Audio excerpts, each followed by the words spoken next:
cross or a fucking a rosary beads, I'd freak out a little bit. Yeah, maybe call a priest. I don't know. I'd probably go see what's in there first. This is all hard for you, and it's tough to be in this house alone and everything, but this is not for me to get done. All that for her to just be like, here's the door. What? Huh? The actual fuck. Thank you. And dude, it doesn't make it any better that it's like an old rickety wooden door. Like it doesn't look it doesn't fit the house at all. It looks like straight out of the 1500s.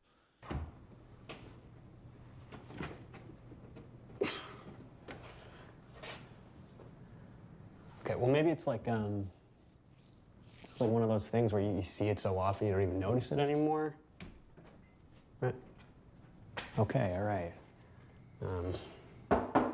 Okay, come on out, whoever's in there. Why are we assuming oh, because she told him somebody in there moved. I have a gun. I have a big... I think we got to be more firm. I have a gun. Like he's not even sure if he has a gun. I have a big, scary gun. Listen to me, load the gun. I'm ready to come in at any second now. I'll fire a warning shot.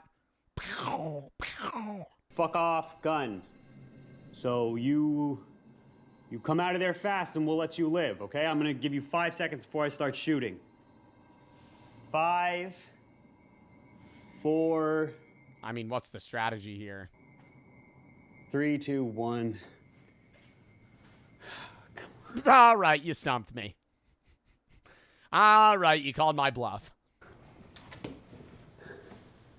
Dude, throwing the fucking iPhone flashlight through that Hello? shit. Anything? No, nothing. It's gonna be like just a pantry or something. Wait, where are you going? It's just a normal wall. Nothing could fit back there. What do you mean nothing could fit back there? Yo, yeah, actually, why are they breaking in through the door? Why don't they just fucking smash the drywall? Oh, to keep it good. It's shut? probably just a built-in door. Problem is that's not keeping the door shut if it pulls open. The chair method works for push doors.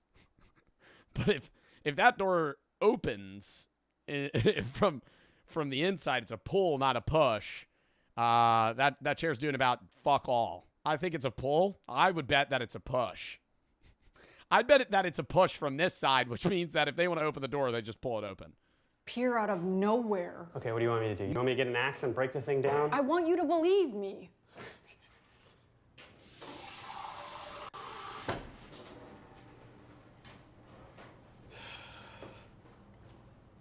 You sure it's not another one of your reno projects? That's not fair. Okay, fine. We'll get someone to... Hey, you want a warm apple? Hey, are you hungry? Do you want a warm gala apple? Oh, yeah, what about a warm Granny Smith? Ugh. Not fair. Ugh. Oh, yeah, why don't I just vomit in my own fucking sink? Okay, fine. We'll get someone to look at it in the morning, right? But I saw something behind it. It's like you're trying to ignore me. Wow. Really? Ignore you like you've been ignoring me for the past year? I'm trying, okay? And I'm tired. I'm fucking tired of trying, and you're gonna say that I'm blaming you. I'm not trying to blame you. I'm just telling you how I feel. There was no door there. Jesus, Kara! You're obsessing about this fucking door. Can you hear yourself? I'm trying to tell you something. Do you remember a door being there? No, I don't remember the fucking door either. But I don't remember half the shit that's happened here in the past year because none of it fucking matters. Because she's gone. And she's not coming back, and you left me alone. This is gonna be the best video of the day. I'm telling you that right now. This is surely gonna be. This is amazing. What are you talking about?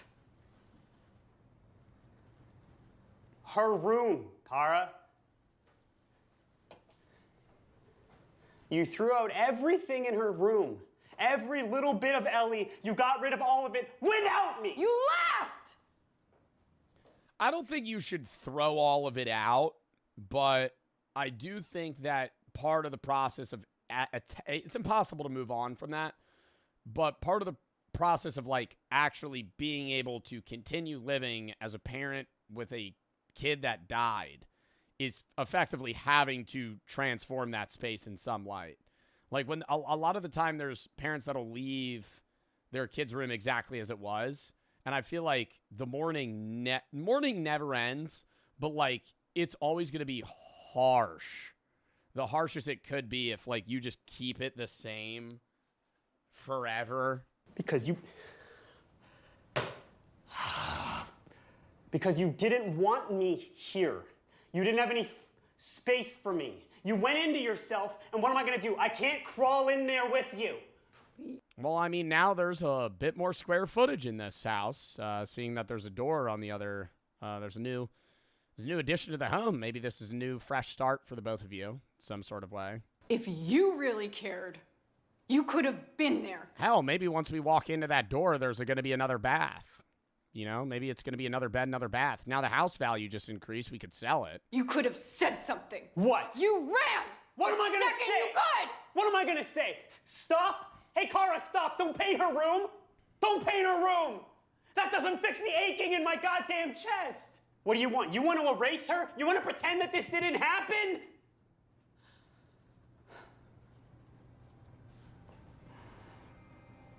You know, I see her.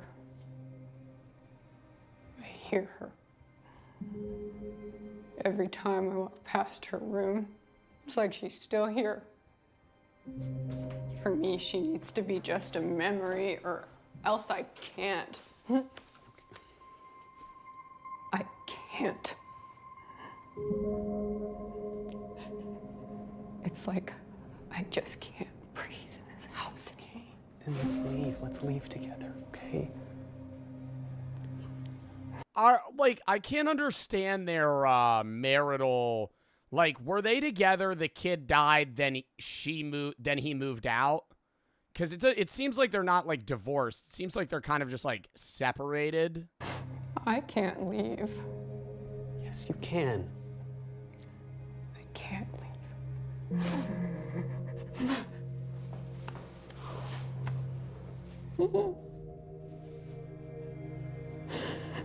I guess what if she comes back?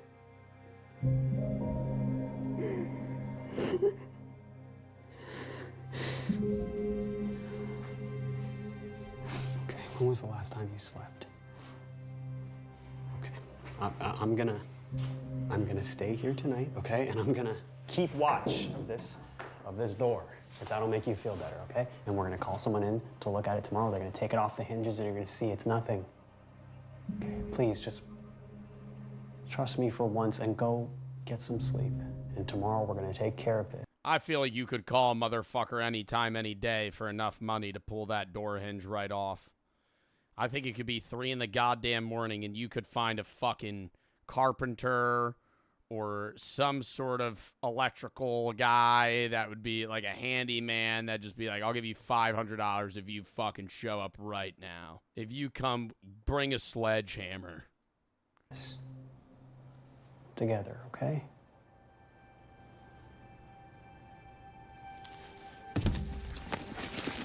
Or you just axe it down. Bro, but they don't know what's on the other side of the door. That's like the scary part. They could, like, I feel like she conveyed it wrong. She said she called the cops. They didn't believe her. She could literally just be like, home intruder, not a door spawned. She could be like, home intruder, he's in there. And then they're going to kick it down.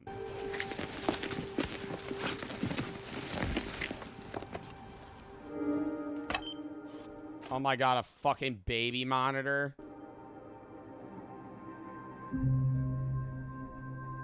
They're gonna like not look at it, and then they're gonna like look at the baby monitor footage, and the door's just gonna be open.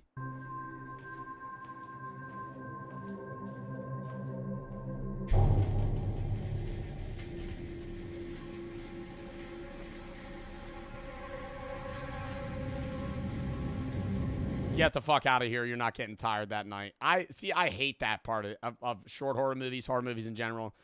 This shit truly happens to you maybe by night 4. Like, you're stuck somewhere staring at this baby cam. You would be wide the fuck awake. You would not even, no part of you would be able to fall asleep. You're not sleeping. You would just stare right at the door for 8 hours straight, no problem. It would go by, it might take a while, but you would fucking get it done.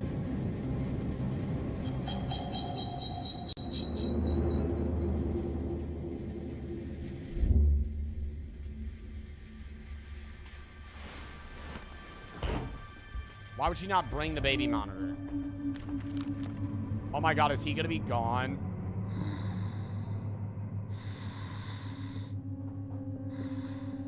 Why would she not wake him the fuck up? I would wake him the fuck up and I would say, dude, you're supposed to be watching the fucking door. Where's she going?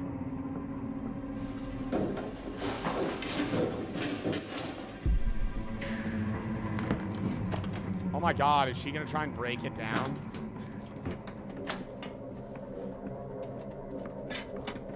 That's not her? No, I think it is. I think she's just walking weird.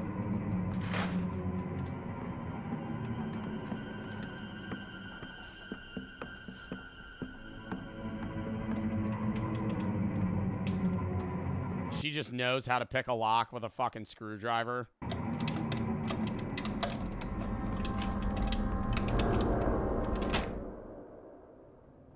If she doesn't wake him up and she dies, that's just like a natural selection. I'm not saying it's not. If she wants to go in there, that's fine. I understand the investigative part. But if she doesn't wake him up and just like walks in alone.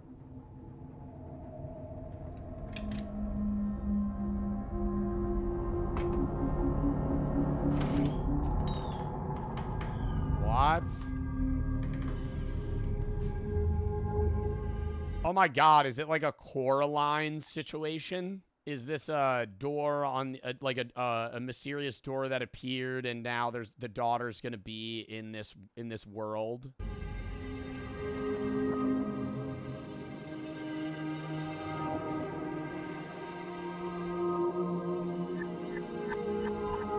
Oh, I thought he was a zombie for a second, bro, the way he was staring.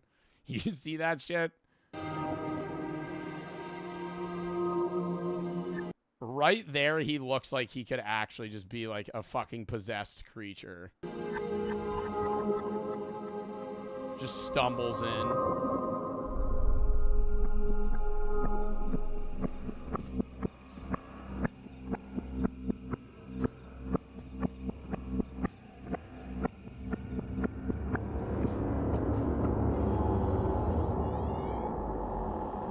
What the fuck? It is like a Coraline situation. Maybe it's just like an alternate universe. Do you think they're gonna steal the kid?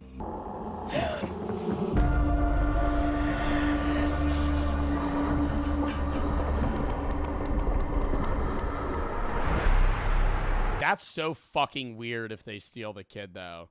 I understand they're mourning parents, but you would so... Bro, all of that would be fully clouded by the fact that you just entered a fucking alternate dimension. Like, if they're like, we gotta take Ellie. We gotta, it's our kid. I'd be like, bro, those are duplicates of you. I feel like let's wake them up and maybe be like, hey, we're the same person. Isn't that a little weird? Why don't we talk about that, you know? Oh, you think it's a time loop? How are you saying it's a fucking loop?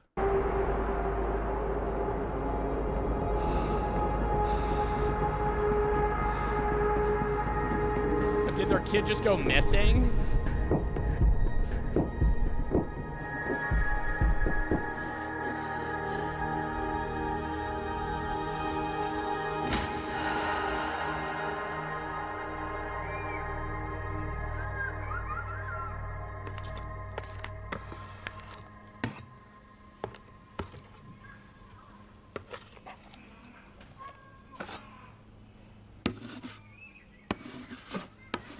The door's still fucking there. What are we painting? She's painting over the door. She's painting over the door. Yeah, that's really gonna blend in with the fucking wall. They took the kid.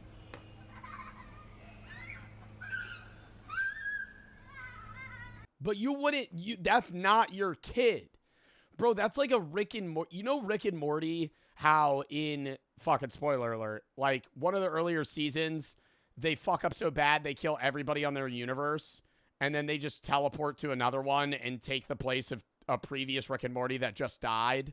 That's exactly the same. The entire time, bro, like your siblings, your kids, your family members, your friends, you'd be like, you're not blank and blank. You're not Matt. You're not Frank. You're like another guy in another, like the dude I knew, even if you're exactly the same, it'd be like a clone. It'd be like the dude I knew is dead.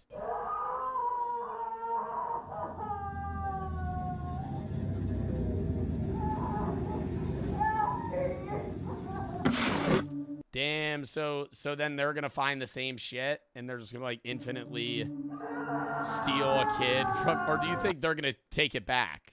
do you think that it's a loop where it's like, okay, so there's a few options. It's a one-time thing, their kid died or got kidnapped, they find a door, steal another dimension's kid, boom, close, done. It's a loop where infinitely the couple steal another couple's kid and then it'll just go like that forever, or it's a game of cat and mouse, and now this is only 2 dimensions, and like every night they're just gonna bounce between each other's. Because if the door's there for them, it's there for the other people, right? So they're just gonna bounce between each other. That was a good video, bro. I really liked that. Chat next video. Sleep Talker.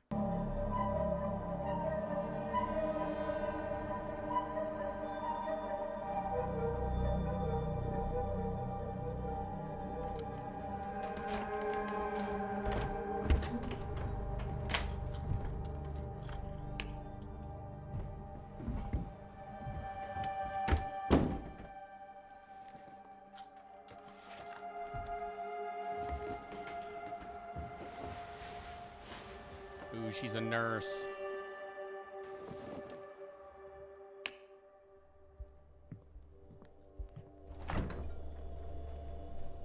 The husband sleep talks, potentially.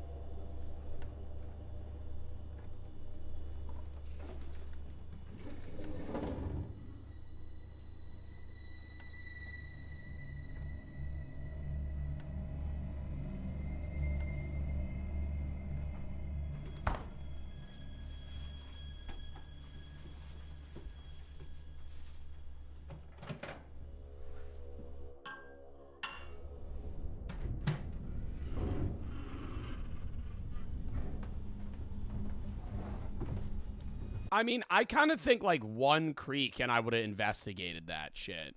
I hate the house is settling answer to weird noises. Oh, it's just the house. What? What? Was it just built? One creek and I would have left. One creek, I'm investigating that shit. The fuck?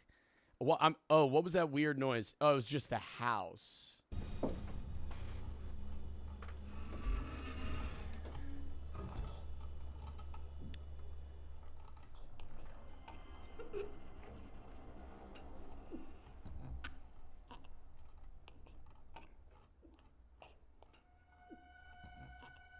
Dude, it sounds like somebody's fucking choking or gagging themselves. Maybe you want to go peep that? Let's turn on the stair light, why don't we?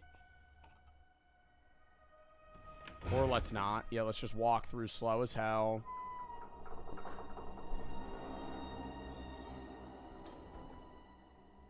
Oh, fuck off. Hey, babe. Is everything okay? You gotta wake his ass up. The fuck you just talking to him? He's asleep. I'm jolting his ass awake. The fuck? I'm gonna go roll him immediately. Wake up! Everything's okay.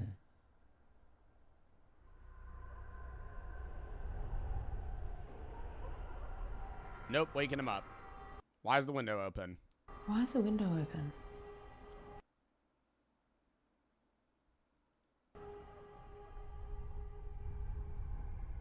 I needed to get in. Needed to get in. You crawled through the fucking window? Okay.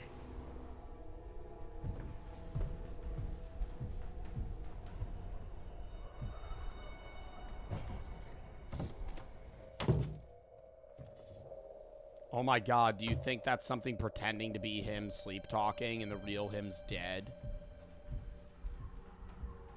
Like the movie The Thing. You're gonna laugh about this in the morning. I can tell you right now, Brooke is waking my ass up. I feel like she's a little bit crazy for like, not waking him the fuck up. Like, bro, you can fall back asleep if you're tired, no problem. Get the hell out of here. Ew. He's bleeding? And now you wake him up, because you're a nurse. Oh my god, is he dead? Oh my god. Curtis? Curtis, wake up. Curtis?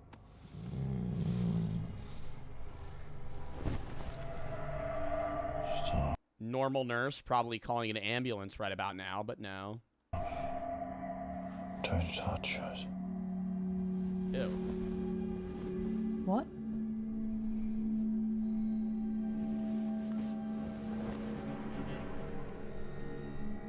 Stop, or I'll have to stop you. Walking out of the room, shutting the door, calling for help. Like, what? Like, what? Oh, I'll have to stop you. Okay, that's all I needed to hear. The light was, the door was open, the window was open. You said you had to crawl in to get here, and you have a weird gash on the back of your neck. And you're saying you're going to stop me if I turn on a fucking light. Oh! Holy shit! Oh my god! What the fuck is that? No way. Oh my god. Is that him? What is that? What the fuck? Curtis?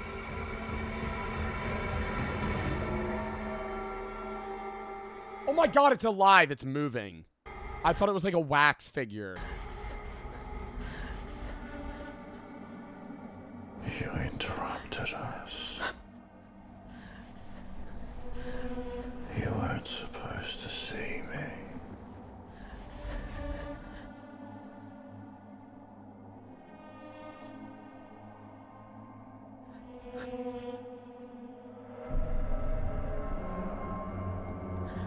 What, was he gonna kill and replace him?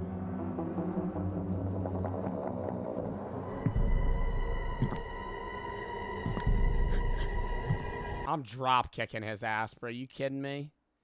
I'm trying. I think I would be slightly frozen in fear, but I think I would do the jump double kick right to the fucking chest. Haul ass out of there. Oh, he's huge. What? Why is he like 8 feet tall? Where's she sitting?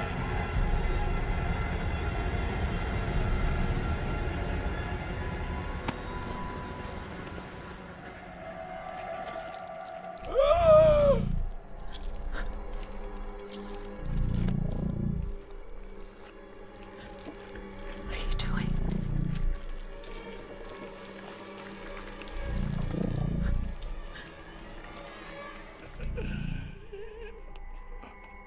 Before we make contact, we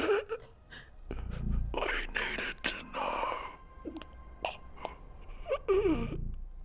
that we can talk. Oh, is he like puppeteering him? What is that?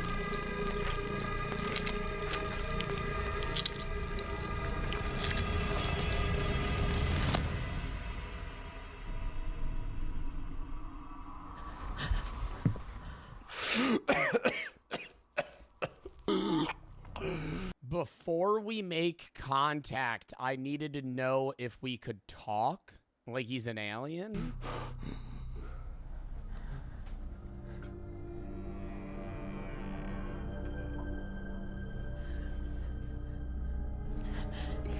Curtis, can you hear me?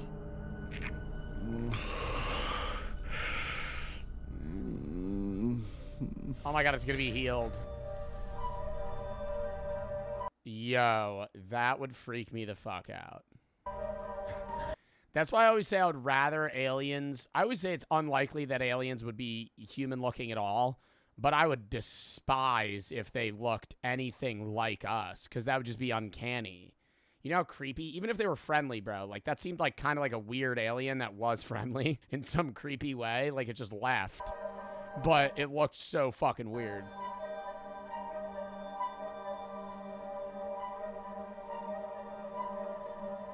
Oh my god, the aliens made that as a disguise? Oh, so you think it's wearing like a weird suit trying to look like a human?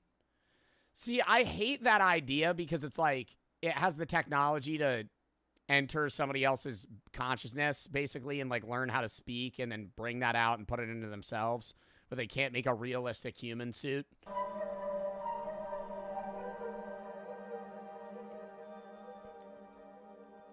I loved that video. That one was also good. I thought all of these had a potential of being duds. That was a fucking that got a jump scare out of me, bro. That was fucking weird. The Lookout horror short film.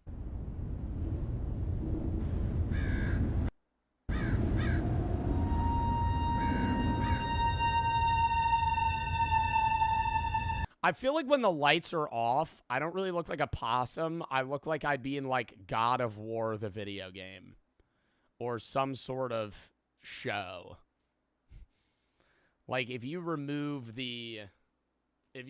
like, the possum. How Wawa is beating fast food companies at their own game. Before we even get into this chat, who knows what Wawa is? Who knows what Wawa is? If you don't, it's basically 7-Eleven. But better. It's a superstore gas station. I would say the equivalent of a Wawa. Wawa's like northeast/east. I would say for like southern people, Buc-ee's. Buc-ee's a lot larger, but people perceive Buc-ee's as the same way that people in the northeast perceive Wawa. A very loved store, right? All the athletes, you know, get sponsored by Wawa. Most Eagles players are sponsored by Wawa. Not most, but a lot. Steak shorty. My bag. Hello, would you like to try a sample? How are you today, sir? Do you have a rewards card today? It's Sample? They ain't ever dealing out samples in Wawa. That was straight for the video, bro. That pissed me off. There was never somebody Kim outside of fucking Wawa handing out samplers. Would you like to try a sample? Never. How are you today, sir? Do you have a rewards card today? It's 10 a.m. on a Monday, and we're at a Wawa, one of America's largest convenience store chains, right outside of Philadelphia. 8:30. Have a great day. Gobbler's back. And you're stuck behind the guy that's getting 9 packs of cigarettes. Yeah, let me get one of those. Let me get one of those Camel Crushes on the top left. Yeah. Do you have any of that? Do you have any of that Red Man chew? Oh yeah, I'll get one of those. Yep. Then he pulls out a wad of cash, but it's unorganized. That's a casual experience at Wawa. Pulls out a fucking wad of cash. It's just like, it was just in his pocket. It wasn't even in his wallet. Just fucking, yeah, let me just rummage through here. Just pulling out fucking a $5 bill, a 20, a 10, a 50. He just has it all. Today's the first day of the Gobbler. Oh, don't get me started about, I'm a Gobbler hater.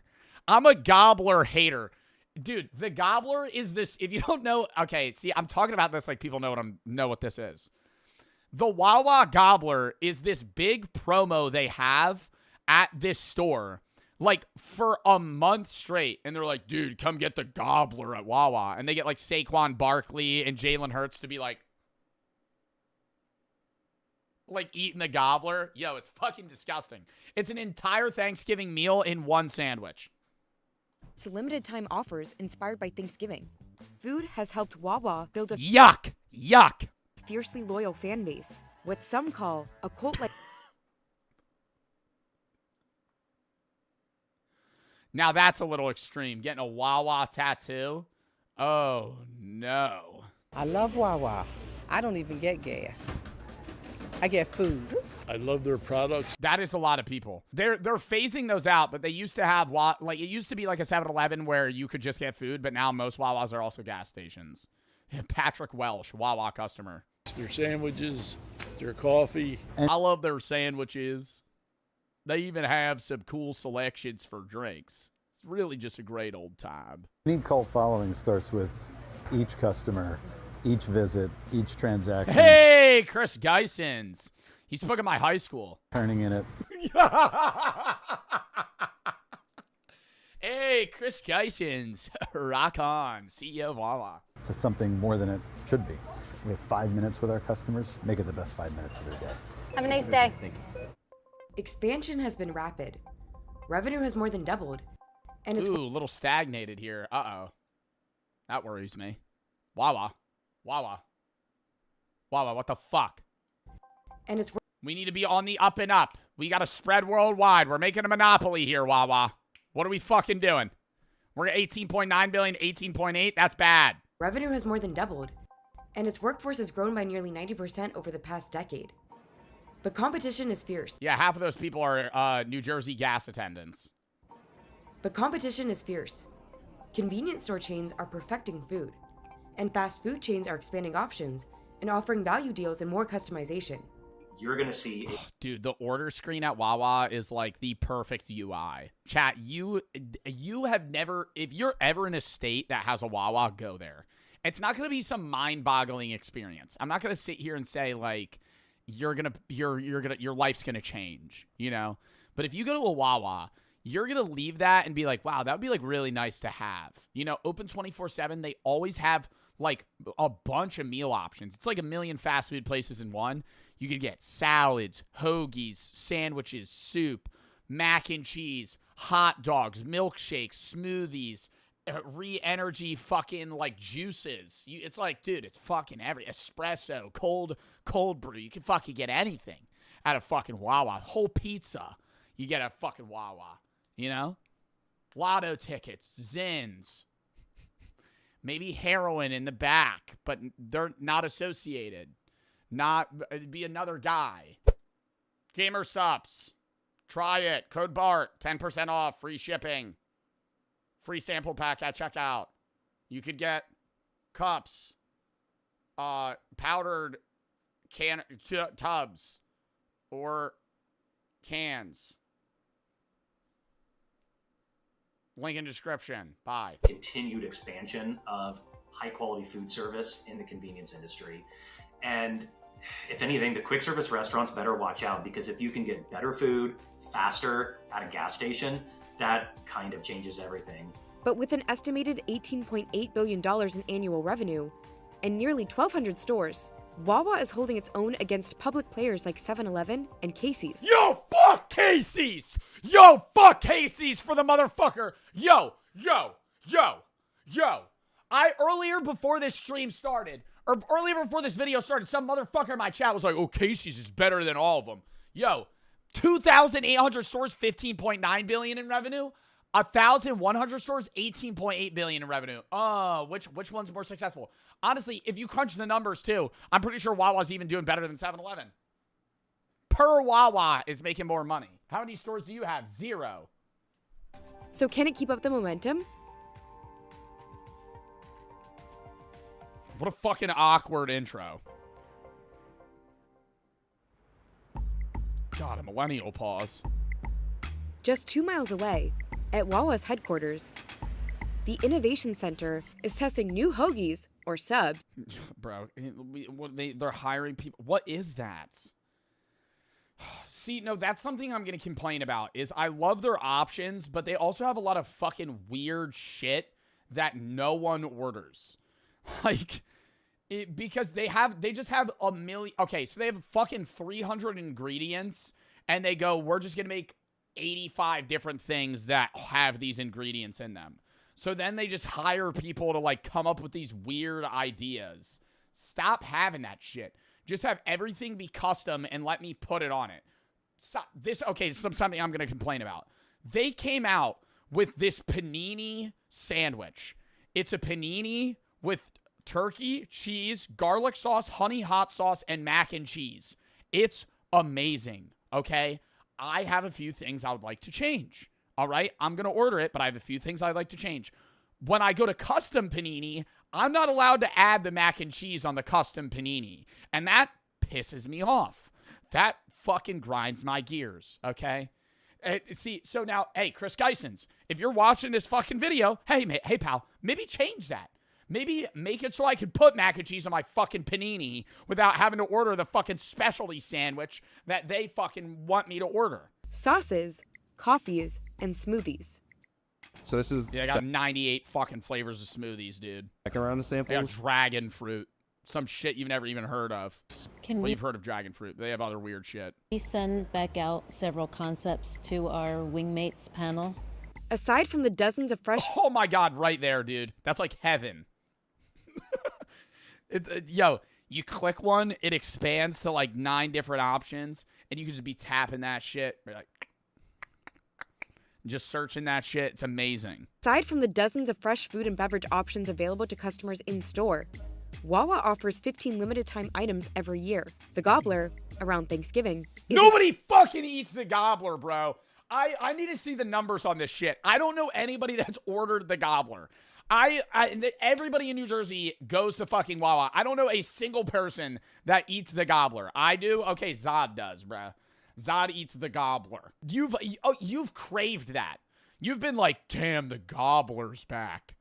A sandwich with mashed potatoes, turkey, gravy, and cranberry sauce. Oh, it's dripping too. every year. The Gobbler, around Thanksgiving, Yuck. is its most popular. Coffee is a big deal. There are What's another fucking specialty sandwich that Wawa has seasonally that's popular? They have Hoagie Fest. And Hoagie Fest is like the fucking... Dude, when I see Hoagie Fest, all of the sandwiches, I'm pretty sure, are the same fucking price. So if you get a 6-inch or a 12-inch, they're the same price. So when I see a motherfucker on Hoagie Fest, or it's like $4 and $5. No, it's like, if you get a 6-inch hoagie, say it's like $4. Regularly, the 12-inch would be like 8 or like 10. But a Hoagie Fest is like $4 and $5. Just get the fucking bigger one. But I see people get the 6-inch hoagie. What are you fucking doing? You're just wasting money. already 9 variations at its stores. We used to have... Some people are health conscious. It's a 12-inch hoagie, brother. Cut that bitch in half. Oh, Chris Geisens, lock in. Different third parties, Dunkin' or Pizza Hut was part of our offer here. And customers said to us, we trust you, we trust your food, we trust the brand you are. And so now every product we sell here that's food or fresh beverages or Wawa branded. I think it offers a nice tart flavor. All right, I'm gonna get some slurpant. A focus on food is... All right, we're getting a little snobbish with the science here for the Wawa. I mean, dude, the people that are getting the coffee are pulling up at 4 a.m. They're truckers. It's paying off. Customers who shop at both Wawa and quick service chains Burger King, Wendy's, or Starbucks have been shopping more frequently with Wawa than with the others since 2023. And breakfast is the clear winner. Morning meal traffic increased by 5% at food-forward convenience stores like Wawa, while QSRs only increased by 1% in August 2025. The big thing Wawa figured out is if you look at all of the negatives that were historically associated with the gas station industry, the bathrooms, maybe the last resort food, Wawa flipped all of that and decided to turn those into positives. Wawa's customers... They don't let crackheads in the bathroom. I mean, like, what the fuck are we... Dude, like, that's what... They're trying to flip those into positives. So, you know, the things that normally are not perceived, that's what they do, bro. The bathrooms are clean because they have locks on them. At ones of high traffic areas, like, dude, they just don't let, like, why would you? I'm not saying, bro, I'm not gonna have a take here. I'm saying the bathrooms are cleaner because they have janitors that take care of them and they don't let, like, homeless people roam the stores. Customer base is also increasing. While at competitors 7-Eleven, Circle K, and Sheetz, it's shrinking. People know each other by name. People create this warm environment. That, I think, is somehow the secret sauce. Chris Geisens, king of parasociality. Chris Geisens, making you fall in love with the guy, with Roger, that makes your hoagie at 3 p.m. What creates, if there is, a cult-like following. Up, next person. Come on. And it starts with its employees.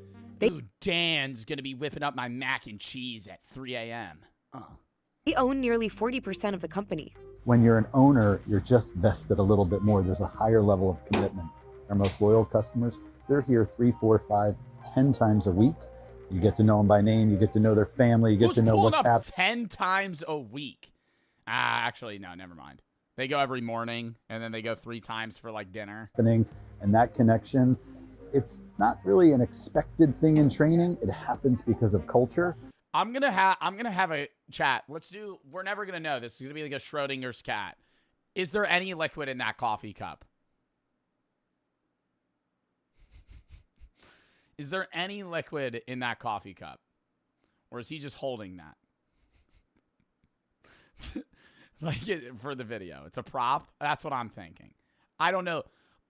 Let's analyze his hand movement. I feel like It's not really an expected thing in training. It happens because of culture. no, it looks like it's got some weight to it. Tell her I said hi too. I will. Tell her get better soon. Never had that happen. Never had that happen at a Wawa.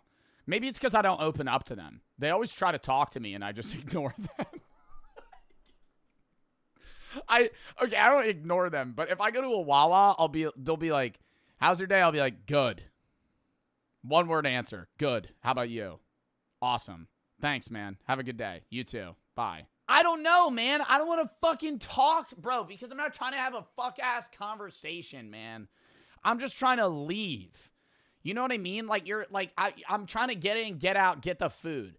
They're nice. I'm not upset. I'm not rude to them, chat. I'm just like, I'm not going to continue the conversation. What about the community? Damn, maybe Roger's been thinking about my well-being so much. Fuck, dude. Maybe Roger's been thinking about me too much. Thinking about him right now, wearing that black Wawa hat. Probably in an apron right now, cooking up a hoagie. Maybe panini pressing something. You think he's thinking about me? I'm thinking about him. Wawa began as an iron foundry in New Jersey in 1803, before shifting to a dairy business in Pennsylvania nearly a century later. As home delivery declined, the Wawa started as a dairy business? company pivoted again, opening the first Wawa food market in the 1960s. When you think of convenience stores, of the 154,000 about in the United States, many were born out of major oil companies. Some were born out of the dairy heritage. It just gave us, I think, a little bit of a leg up on food to begin with. In the following decades, Wawa grew slowly in its home market. This has soured my opinion of Wawa. This has soured my opinion slightly, very fractionally. It's starting out as Big Milk. I still love Wawa because they don't push the milk on you. That would annoy me. If they pushed the milk on me, I would be annoyed. But they don't do that. You know, I'll get a milkshake at Wawa here and there, but they're not like, they don't got like no big milk sign or being like, buy Wawa milk. They do sell milk at Wawa though. To Philadelphia, their own branded milk. In South Jersey, and built a significant presence across 3 other East Coast states, plus Washington, D.C. They got way more stores than this. They're not just in these states. It doubled down on convenience. Or is this just like where they spread initially? Becoming a 24/7 operation in the 70s, at a time when most retailers closed early, and offering surcharge-free ATMs, free air for tires. Always hit up a Wawa ATM before I go gambling. Always. And finally, fuel in the 90s. It debuted in Florida in 2012. As of 2024, no surcharge ATM? No $6 charge? State holds more Wawas than any other. Wawa has become synonymous with Florida, heading out to the Midwest. We had a lot of research, we knew the customers, we'd done all the homework, and the lines around those stores and the opening excitement was palpable. And those stores have performed almost as well as core market stores coming out of the gate. But the convenience store business is getting more competitive as the industry has consolidated. I mean, it's the same thing as like Bucky. I think Bucky's is bigger. Bucky's is definitely bigger, right? Bro, motherfuckers wear Bucky's shirts. Nobody wears Wawa shirts. Like, I'm not wearing Wawa fits. But, like, dude, I'll see somebody in public wearing, like, a big-ass Bucky's logo. We wear Wawa fits. I never have. I do, Joe. Where are you getting a Wawa shirt? 2022, Wawa has been focused on an aggressive expansion plan. And is it Wawa because that's the sound a goose makes? I think. Well, wah, wah. I think, right? I think it's Wawa. Why is it called Wawa? Wah, wah, wah, wah, wah, wah, wah, wah, wah. How does a goose sound? Wawa is named after the town of Wawa, Pennsylvania, where its first dairy farm and corporate headquarters were located. The town name comes from the Ojibwe Native American word for the Canadian goose. Okay, so it is after the goose, but it's after the town. Without mergers or acquisitions, growing from 6 to 12 states. And its annual revenue rose by $4 billion in that time frame. Store count has grown more Are you reading off Google AI? Yes. than 50% over the past decade. The goal is 1,700 locations by 2030. Doing that gives us the best chance of success long term. It's a little more challenging. Sure, M&A might open more doors and more growth for us, but it's never been for us to be the biggest. It's trying to be the best. As opposed to other competitors like Great PR response, Chris. Casey's, which focuses on rural America. Great PR response, Mr. Geisens. Wawa is in urban areas. I love that. The company serves nearly 1 billion customers per year. It's not about being the biggest. It's about being friendly with you guys. It's not about being the biggest. It's about, touching the hearts of the people that we serve. Like Roger, how he makes your pan press panini so well. You should go see Roger right now. Customer traffic growth of 3%. Tell him about your day. He definitely cares about your day. Since 2015.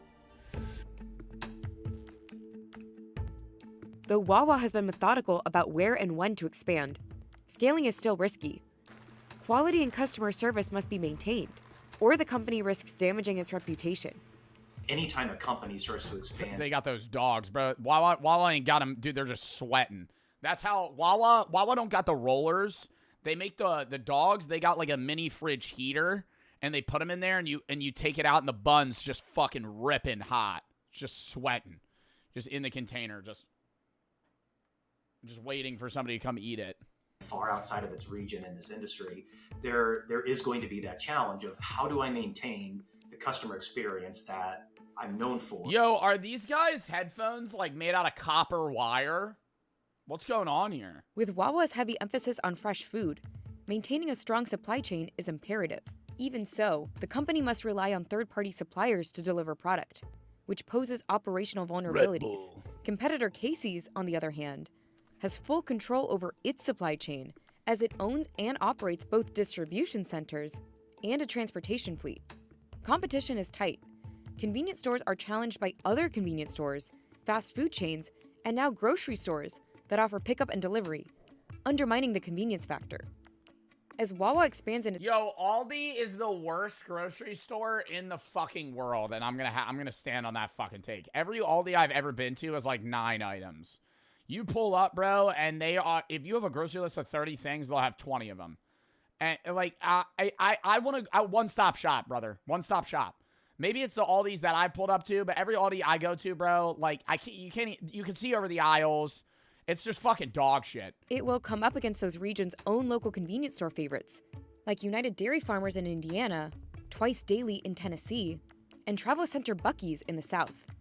They're going to bump up against some people who've really locked— What do they sell at Buc-ee's? Is Buc-ee's like a Costco? Like, what is a Buc-ee's? People who've really locked down certain regions. Everything. So they're like a Walmart. And cut their teeth and sort of made a name for themselves, innovating on their own terms. And I don't know if anyone knows how this is going to shake out, to be quite honest. The company has also had a few misses, like its— They don't do wholesale. pizza in 2023, which is still getting negative reviews. Or the— I'm not a big fan of their pizza, I gotta say. I don't really get a Wawa pizza. I do get a Wawa pizza when I have enough points saved up to get a Wawa pizza for free. drive-thru concept it piloted in 2020. Those stores didn't offer customization, and you couldn't go inside. Wawa is still figuring out how to adapt the system. If we don't have misses, we're not trying hard enough, and we do, certainly. So in the last few years, we launched a drive-through only store concept. We've tried 3 of them. They have come and mostly all gone, but from a great failure, you learn. So now with our— Yeah, I don't know. I think the idea of a drive-through Wawa is kind of dumb. Just because there's too many options that you could order on screen that it's more inefficient than if you just walked into the store. Our mobile app, we've given customers the ability to order whatever they want. Oh, somebody redeemed Scream? High inflation poses a major risk. Between 2019 and 2025, Wawa raised prices by about 22%, aligning with most competitors. And as Americans respond by pulling back spending, value meals have made a comeback. including at convenience stores. You have to confront a company that has a well-oiled model that's been pressure tested in aggressive, tough markets, and they're going to come in and build state-of-the-art, new-to-industry stores, have all the modern amenities, and then on top of that, they're going to go in and hire really great employees, and they're going to pay them fairly. And yeah, that's a tough model to compete against. We have to pay attention to McDonald's for sure, and we want to deliver more value. I have heard that Wawa pays people well, but it's also a pretty grueling job if you're working like the night shift and you're just cranking out or like the morning and you're cranking out sandwiches. Better quality at a better price, and you can have even better service. That's been the formula for us to take share, to win share, and will continue to be. We have a broader set of menu, and it allows us to innovate in ways with different products that maybe a QSR quite can't. Yeah, I feel like it just feels like you're going to like a fast casual restaurant more than anything. That's why Wawa does well. It's because it's not like 7-Eleven where everything's like pre-made fit part. Yeah, maybe like a part of Kiss, the band. Tell them a lookout. Evening check-in. All clear up here. Oh my god, is this gonna be like Firewatch or like Iron Bark Lookout, the Fears to Fathom game? Copy that, Toma. Sweet dreams.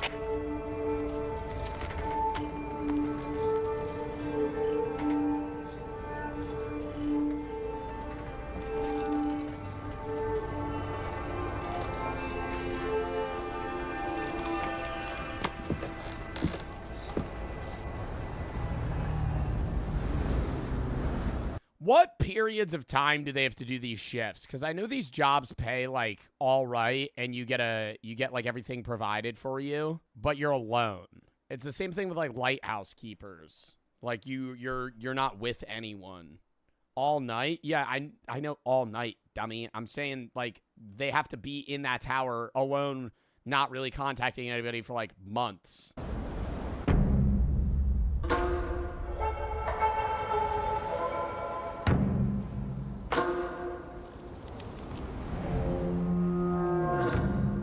That is fucking scary. You're all out there alone, though. You're in the middle of nowhere, so you're probably not really going to interact with people outside of other, like, Firewatch guys or, like, people on FaceTime or some shit. But, like, you're literally just in a box floating in the sky, and you're tens or hundreds of miles away from people.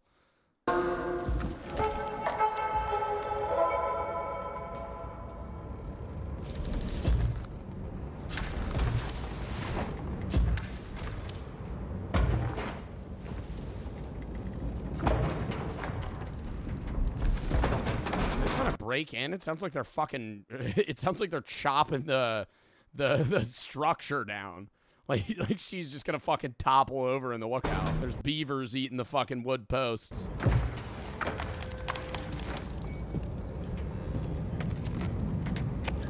Tell me to base. Did you send someone up here? Oh, dude, she keeps all the windows open at night. Dude, the entire fucking lookout is made of glass. What are we doing? There's no shades. There's no... Just, bro, everything's glass. They could just stare at her.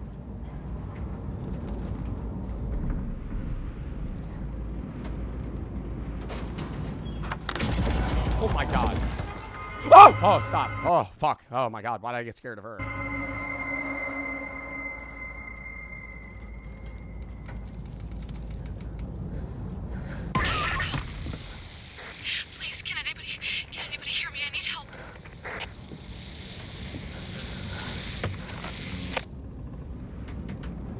This is Toma Lookout. I'm lost. I can't. I think there's something out here. Hello? Can you hear me?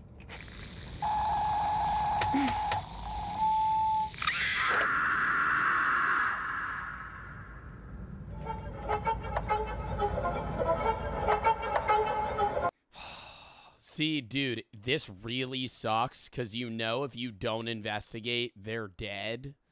But if you do investigate, you probably have a very high chance of dying. Like, you're not gonna, it's a mimic. Do you think it's a mimic? I was gonna say, maybe it's actually not anyone. but it's just, it's like trying to convince her to go outside. Bro, but not leaving would feel so bad. You'd be like, I still might die, and I'm not helping you.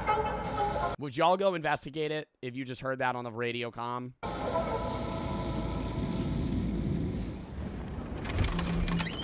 No? Dude, it's pitch black. What is she looking at?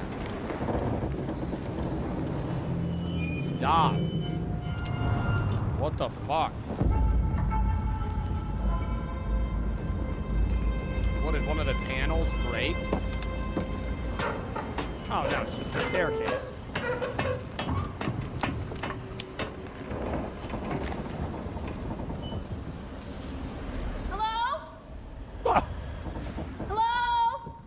Hello? Is there anybody malicious out there? Does anybody have ill intent? I heard a scream. Somebody calling for help. Are you out there? Let me just scream out exactly where I am right now.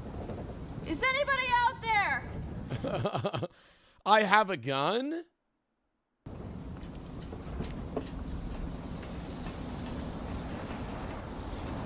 They surely would give these people guns, though, right? If you're working at a fucking fire tower, bro, you probably have a gun. You gotta have a gun. You get like a rifle.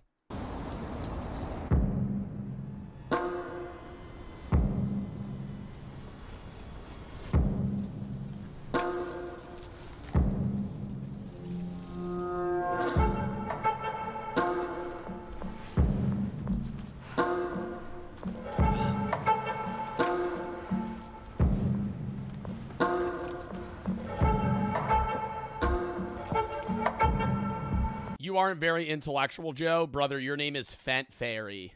Your name is Fent Fairy.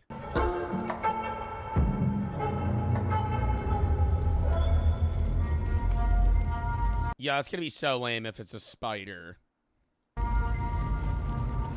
It better be a skinwalker.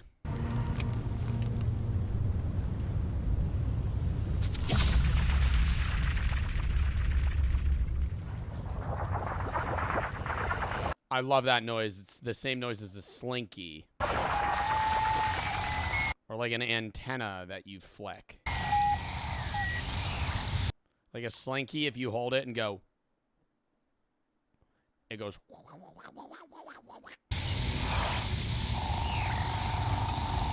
Y'all ever have a slinky when you were a kid and you like fuck it up, but only you like slightly bend one fucking millimeter of the slinky and the whole slinky's fucked. Whole slinky's fucked. Can't use it anymore. Throw it out. Unusable. It's now it's always gonna flop to the side and just fall. It won't slink.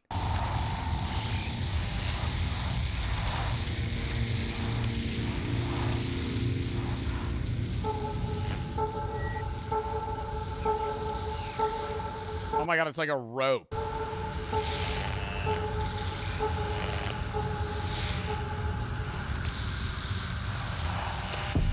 It's gonna be a fucking spider.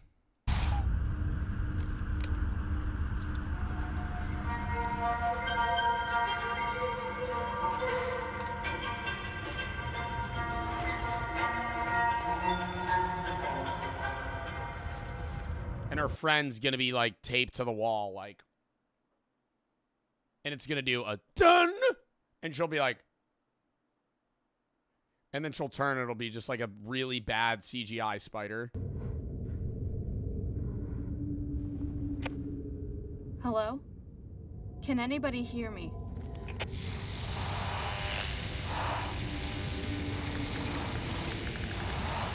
I can hear you. What's your location? Where are you? Like she's gonna be able to fucking determine where the fuck she is. She just stumbled into the woods for fucking half a mile. What the hell? Oh, she could just follow the rope back. Never mind, I'm stupid. Because the rope was near her area. I don't know where. I'm so lost. Please help.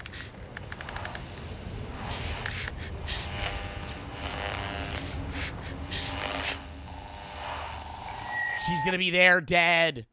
It's gonna be the spider that also somehow mimics human speech.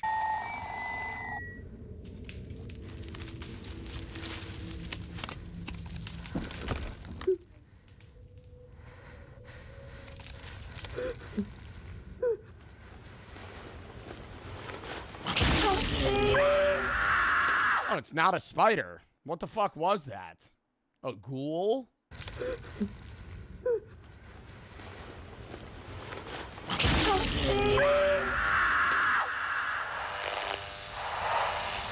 Oh, it's a rake? What is a rake? I feel like I've heard that in Phasmophobia. Horror short film Room 731.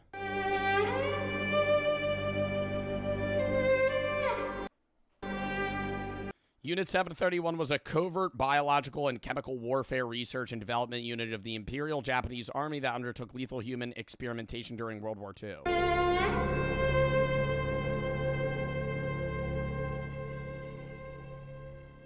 Is that real? Oh, it says content warning. Oh, God. For you to feel what all of your victims felt. Oh, no, no, no, no, no, no, no, no, no, no, no, no, no, no, no. Maybe. I don't know. I think it'll be fine. It's educational.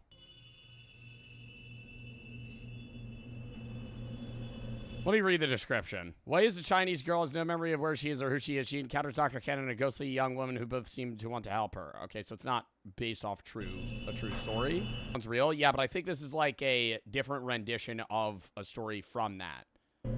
Like it says she has forcing her to just constantly be asleep to see if she'll remember things from dreams. Like just a psychological experiment that they're running on people. What is Unit 7031 though? People in asylums or something? It said it was in World War II. Yeah, but you don't have the realization that they're not there unless she's like started like what is it called when you control your dream? Oh my God. Unless she's like in that, what is that called?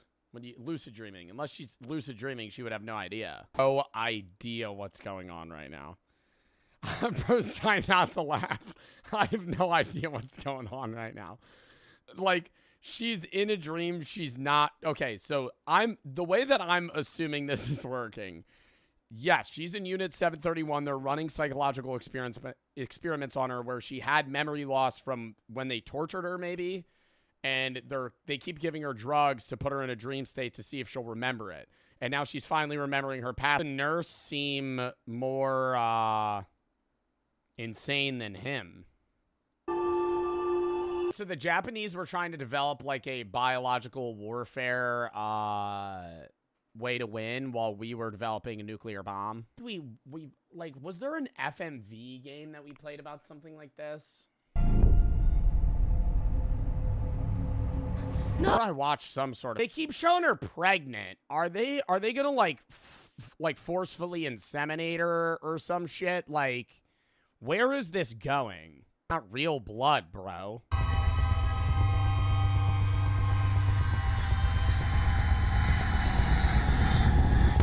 God damn, that was fucking disturbing. Holy shit. Unit 731 was a dark chapter in history. What's scary is that the U.S. let go to the scientists and doctors in exchange for them sharing their findings. Excellent video portraying the victim's suffering. Nurses' line about cutting down trees could be a reference to the cover story for the Unit 731. They claimed it was a lumber mill. Referenced it as logs. How many logs fell out? How many logs did we burn today? Talking about them like humans. Wow. God damn. That was disturbing. All right. Well, that was a fucking fire charity stream, chat. W fucking stream. We raised $6,829.27 for Breast Cancer Research Fund.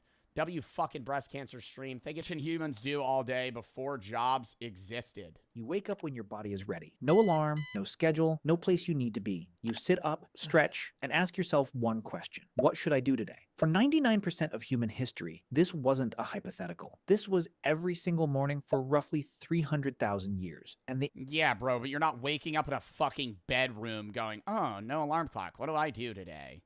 You're waking up because you're sleeping in the outside. You're sleeping in nature. The sun rises. There's animals about. You're probably just going to wake up because it's time to wake up. Like, if you had to work on, like, circadian rhythm clock and you lived outside, you probably would wake up at, like, 7 a.m. every day because the sun's up. Like, maybe you sleep, like, an hour longer tops, but then you got shit to do, dude.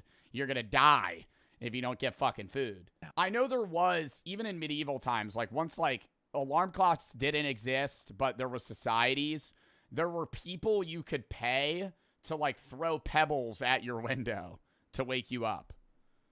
Like, they would be your alarm clock. There was like a person whose job was to stay up, and like when the sun rose, you would wake them up.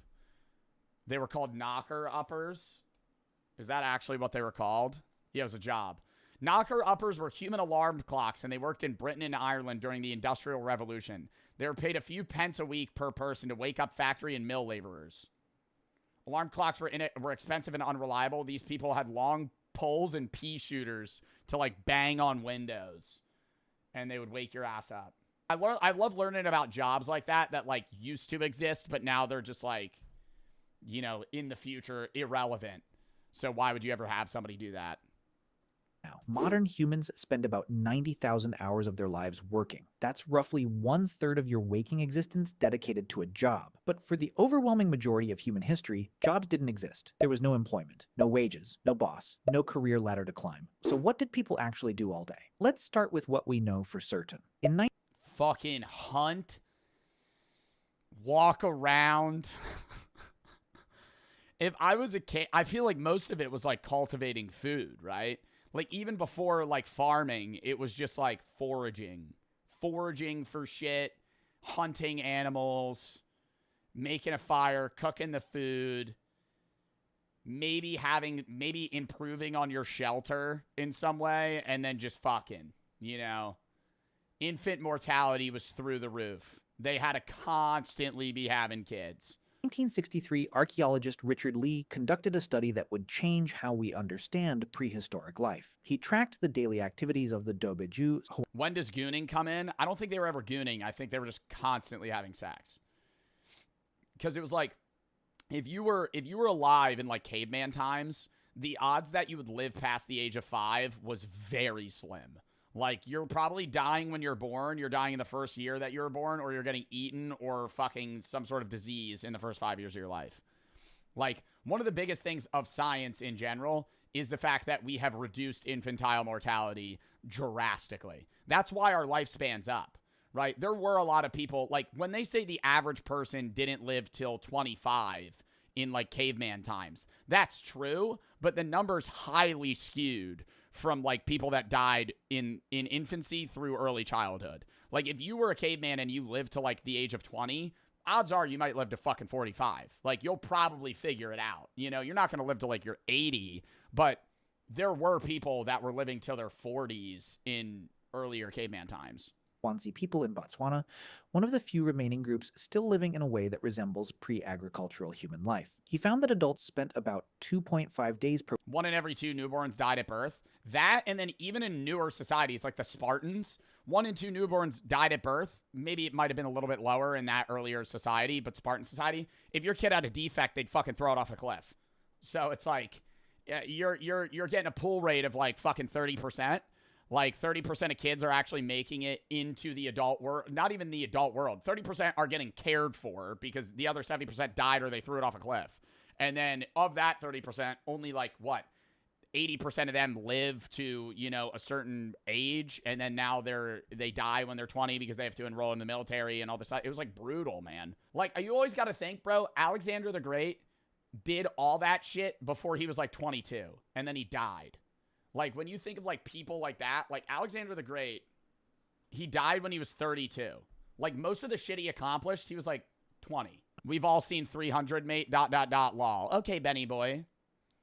We've all seen 300, the movie. They don't show them chucking babies off cliffs and the fact that to prove yourself in the Spartan army, you had to go kill slaves. They romanticize the Spartan army. The Spartans were brutal people. It wasn't allowed to kill, like you weren't allowed to do it, but it was still an initiation ritual where you had to go fucking murder some guy. Like there was crazy shit they did in Spartan societies that they didn't show in the fucking movies. It's just this war group of people where it's like, oh, 300 men that are trained to go kill wolves and they have to prove themselves in the wilderness. It's like, yeah, it was more than that. anthropologists look. The Hadza in Tanzania, the ache in Paraguay, the martu in Australia. Completely different environments, different continents. Same result, about 15 to 20 hours per week spent on survival activities. For context, you probably work twice that. Now, some of you are thinking, but those are modern people. How do we know ancient humans lived the same way? Fair question, and the answer comes from bones. When archaeologists compare skeletons of ancient humans to early agricultural populations, the difference is dramatic. Farmers were shorter. Their bones show signs of nutritional deficiency. Their teeth were riddled with cavities from grain-heavy diets. They had arthritis in their spines from repetitive labor, and they died younger. Ancient human skeletons, taller, stronger, healthier teeth, less joint damage. Their bones tell a clear story. They were doing less repetitive physical labor, not more. But the most fascinating evidence comes from something archaeologists found that shouldn't exist if survival was a constant struggle: art. In 1994, explorers discovered Chauvet Cave in southern France. Yeah, it was clear they had free time. Like, they had time to kill. Cave art, even Neanderthals, non-Homo sapiens did cave art. Like, other versions of humans did cave art. Like, they were efficient enough to do shit. And I always think about that, too. Like, imagine being alive in a time where other versions of people existed. Like, not just, like, Homo habilis or, like, Neanderthals. Like, what was that one group of people that lived on, like, island countries and they were 3 feet tall? No, it wasn't Homo erectus. Oh, my God. Not Homo habilis. I think it's Homo florensis. Florensiensis. Homo florensiensis. It was like a cave. I can't show this. They're naked. It was a type of people that lived in Indonesia. And this is before Homo sapiens. And they were like averagely 3 feet tall. Like full grown. It wasn't like they were like little people or something. Like they were like averagely 3 feet tall. This is like the skull structure of them. You could look it up. All the images, they're butt naked. But they were like really tiny. And they lived and like flourished for like thousands of years. Like none of them are alive anymore, but they were alive 50K years ago. And then they went extinct. We're all part. If you are from non-African descent, the average, like, European individual, like a Caucasian male, is, like, 1 to 2% Neanderthal. Because they crossbreeded. And then we killed them. Created roughly or outcompeted them. 30,000 years ago. Horses. Sucks there's different types of humans. Well, I think it would ground people more if there were different types of humans. I think we hold ourselves at this higher echelon because it's like, oh, we're not animals, we're people. But, like, if there were different types of humans, you would be like, oh, we're just animals. Like, it would be a lot more recognizable if there were, like, Neanderthals and Homo erectus still walking around. You'd be like, oh, there's, like, actually different types of fucking people, man. Rendered with perspective, shading, and movement. These weren't crude stick figures. This was sophisticated art that required skill, planning, and most importantly, time. Someone spent hours, maybe days, deep inside a cave by firelight, painting animals on a wall. Not for survival, not for food, for beauty, for meaning, for something to do. In Blombo's cave in South Africa. Well, and then even games. Like, what, like, you could look up, like, I actually always look into this shit. Like, what's the earliest board game? What's the oldest game played? Like, what's the oldest game? Senet, an ancient Egyptian race game from the year 3100 BC. Bakuman from 3000 BC. So these were games for like 5,000 years ago. And then even then, there were probably just like stupid shit cavemen did. Like, who could hit this tree with a rock? Archaeologists found 100,000-year-old Soggy Biscuit. Yeah, Soggy Biscuit. A classic. An instant classic. 100,000-year-old perforated shell beads. Tiny holes drilled through seashells, clearly meant to be strung together as jewelry. The nearest coastline was 20 kilometers away. Someone walked 40 kilometers round trip just to collect shells, then spent hours carefully drilling holes with stone tools, just to look good. In 2008... Yeah, but I wonder how they had that. I feel like they had to be collecting and doing stuff in that time frame too, because like he's saying 15 to 20 hours a week was spent foraging and hunting. And yeah, I will say you want to be more sedentary because then you're burning more calories. Like there's no point. I'm forgetting that there's no food storage. So if you have food for the week, like say you have raw meat and you've cooked it or you've like even maybe put it in salt like earlier on, like humans figured that shit out. Like, that's not lasting super long. Like, if you have food, okay, I'm good for 3 days, and then I got to go get more food. There's no point in getting food now because I have it right now. And if I get more food, it'll rot. So it's like, if you kill a deer, now you just do nothing for 3 days because you and your tribe are fine. Like, you're just chilling. So it's like, all right, let's kill time. Let's go fuck around. And then we got to go find food again. Researchers found a 40,000-year-old flute carved from a vulture bone in Germany. 5 finger holes, perfectly spaced.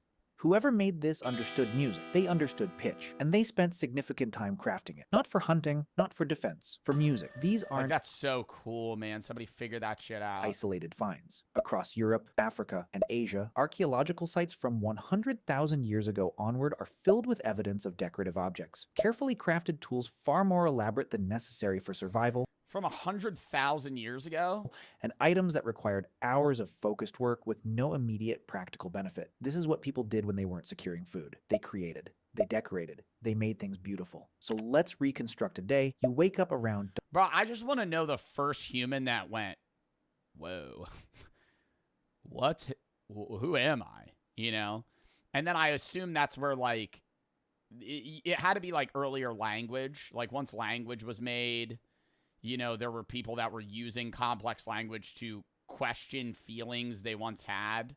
Like, before language, there might have been some sort of sentience and a feeling of, like, dread, and it's kind of unexplainable. And then now they're able to put it to words once they have language capabilities, like, generations down.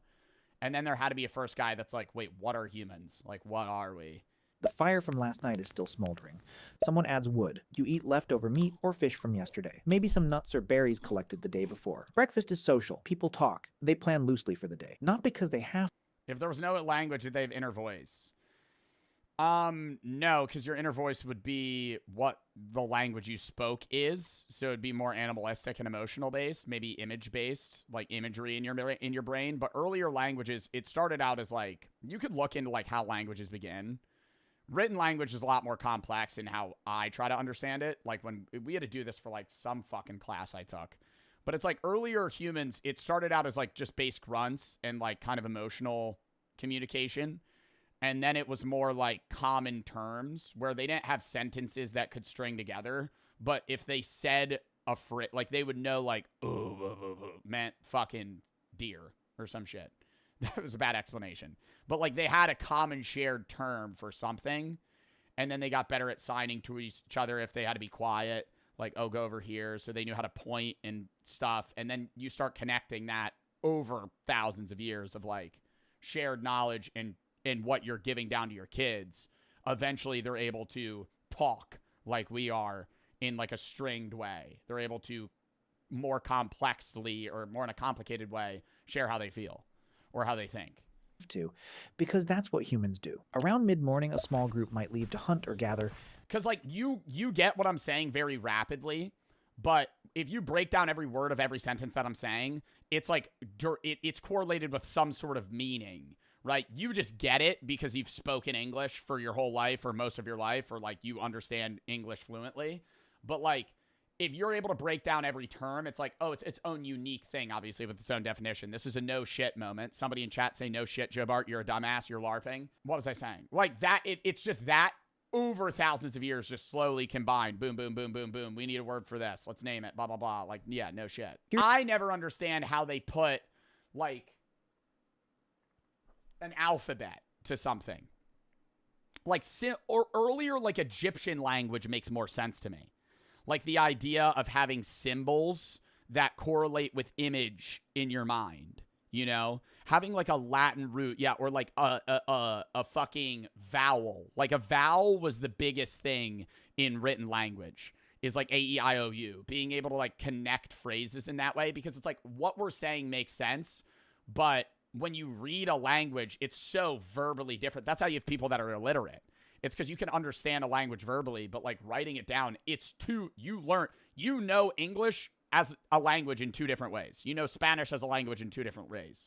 Like you could learn Japanese and never be able to read it because it's like you actually know two different modes of communication. Here's the key. You don't go every day. If the hunt was successful 2 days ago and food is stored, you might not leave camp at all. You might spend the morning working on tools, sharpening a spear, weaving a basket, scraping an animal hide to make it soft and usable.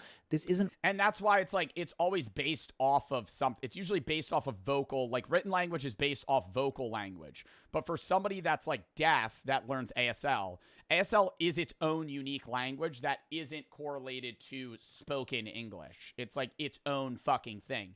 They still understand both, but like somebody that is deaf reads, say, written English and also is able to communicate with American Sign Language. Work in the modern sense. There's no clock, no supervisor. You do it because competence matters, because being skilled earns respect, because making things well is part of being human. If hunting happens, it's not the frantic chase you see in movies. Humans are persistence hunters. We track animals at a steady jog for hours until they overheat and collapse. We're the only species that can do this effectively because we can sweat and regulate our body temperature while running. Most animals can't.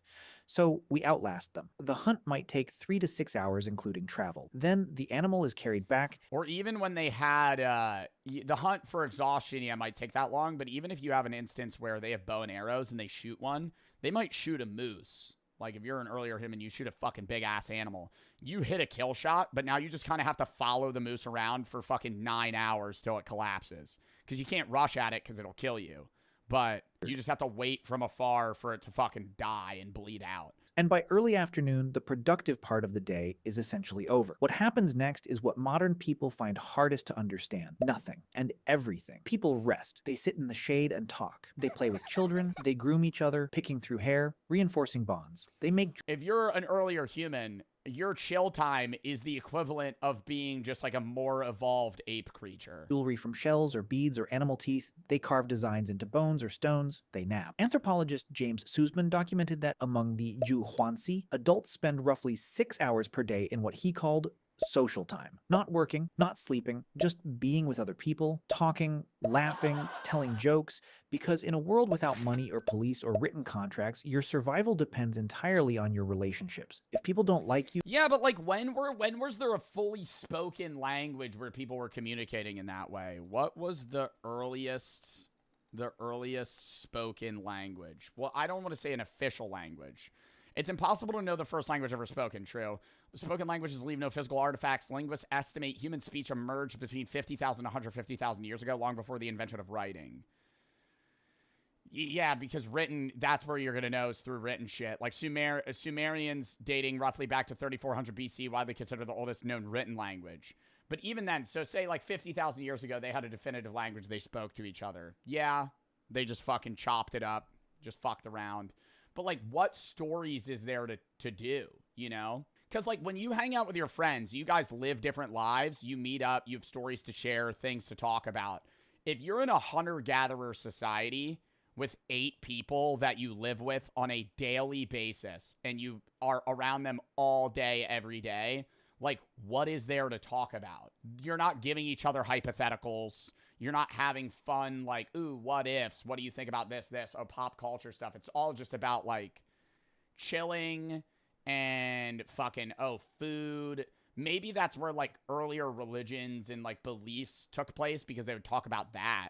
Like, what do you think? Like, philosophical shit, but, like, more surface level. But I feel like it'd be like very shallow conversations, yeah. They don't have to share food when you're hungry. So you invest enormous amounts of time in those bonds. Not because it's productive, because... They took shrooms and got geeked? I mean, we watched a video about that. Yeah, earlier ancient humans did get fucked up all the time. Because it's how humans stay human. Then the sun sets, and this is when something remarkable happens. In 2014, anthropologist Polly Wiesner analyzed hundreds of hours of conversation recordings from the Zhuangzi. During the day, conversations were practical. Who saw animal tracks where? Which plants were ready for harvest? Complaints about someone not sharing fairly. But at night, around the fire, 81% of conversations shifted to stories. Myths about how the world began, tales of ancestors who did impossible things, jokes that made everyone laugh, adventures from far away. Wiesner argued that this is where human culture was actually born. Gods, spirits, the past, the future. Things you can only think about when your stomach is full and you're safe. And people didn't go to sleep and stay asleep the way you do now. Historical records from medieval... I mean, yeah, even earlier, like, more... Like, philosophers in the thinker's sense were all just rich people, bro. like Plato and all those guys, like it was very rare you'd have a philosopher in like early Greek times not be just filthy rich. Because if you weren't rich, you were working and you didn't have time to fucking sit on your ass and think about life for like endless amounts of time. So it's, yeah, during free time is when people have those thoughts. Europe and sleep studies from the 1990s confirmed that before artificial light, humans slept in 2 phases. First, sleep for about 4 hours, then a wakeful period of 1 to 2 hours in complete darkness, then second sleep for another 4 hours. So here's what I feel like that's how I live regularly.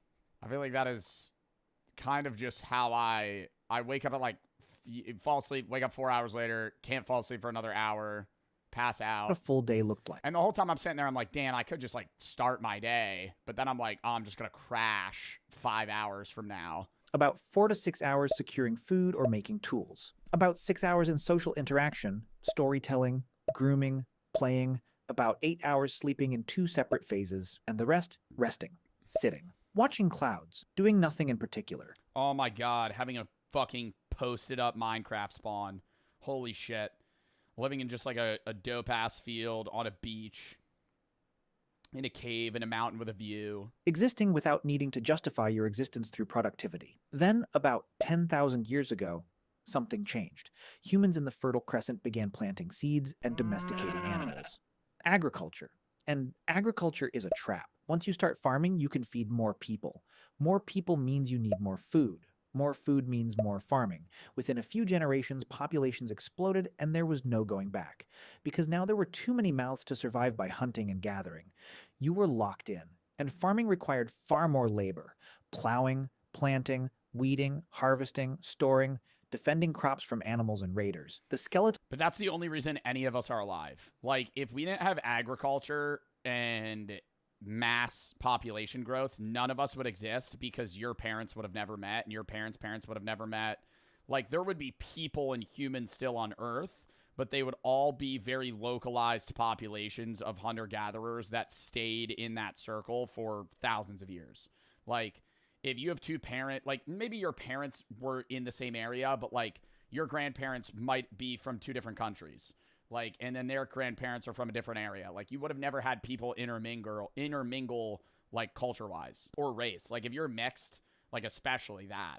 Like, if you're, like, half black, half Caucasian, there would have been 0 chance your ancestors would have fucking met without agriculture. Early farmers worked harder, ate worse, and died younger than the hunter-gatherers who came before them. But the population kept growing, and with larger populations came specialists, toolmakers, potters, weavers, inventors, then soldiers, priests, administrators, and eventually jobs, employment. The idea that your time belonged to someone else in exchange for resources. By the time we built cities, the original human lifestyle was gone, replaced by schedules, obligations, the need to work most of your waking hours just to survive in the system we created. Today, you spend 90,000 hours working. And it's a constant loop of return to increase production. Like, any surplus of goods is reinvested into the system to grow the system.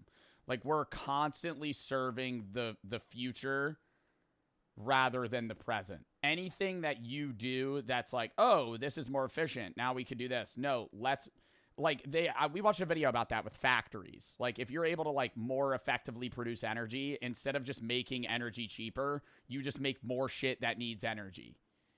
Like, that's why prices of that stuff never go down. Because whenever we get better at making something, you just make more things that need that shit. Because now we'll just keep that at like a stagnant $2. We'll make it more efficient, and then we'll add more stuff. So you have more luxuries, but those luxuries never get cheaper. Your ancestors spent way less. You sleep in 1 block and call waking up at 2 a.m. insomnia. They slept in 2 phases and used the middle hours for reflection. You spend your life chasing an illusion of greatness, achievements, wealth, and success by standards society invented. They woke up every morning already free, already enough, and at peace with nothing to prove to anyone. They didn't need to become successful. They were already living the life you're... Yeah, I wonder if there was like a level of, like, what level of depression existed within earlier humans. I don't think it was ever depression. I think there was higher rates of anxiety. Like, that's what I think existed more. I think depression was very far and few between in earlier humans, and it was almost certainly just full-on anxiety. because you're just worried about dying. Worried about dying, worried about the future. Your fucking leg's injured. You're bleeding out. You have an infection. Like that type of shit. Working your entire existence to retire into. You make art if you can find time after your job. Like you trade freedom for safety in modern society. Like the freedom of this era was better, but it's like you could die at any time. There's no net to catch you. Made art because they had time, and that's what humans do. We're not a different species, but we live so differently from how humans lived for 99% of our existence that we might as well be. We traded freedom for food security, leisure for population growth, time for productivity, and most of us have no idea what we gave up, because we never knew it was there. You think somebody said you think they gambled? Maybe, but I don't know, dude. Imagine being the first guy that made a casino. Holy fucking printing. You're the first guy that invented, like, blackjack, and you're the house. Fuck. You probably raked in money, man. Going to the OG slots. Well, not even the OG slots, bro. Those were, like, glitchable. I'm just saying you're the first dude that invented, like, a roulette wheel. Bet on it. And you're just the house. Bit of a weird segment now. We're kind of just going to be watching a culmination of YouTube videos that are like 3 minutes long and really random, that you kind of like that video that you see on your recommendation page at 3 in the morning. That's like the type of videos we're going to watch. We might click some other ones on the side tab. I kind of just gathered a bunch of videos. Most of them are probably going to be pretty ass. But yeah, let's tap in. First one, a message from Arkham Knight's Riddler.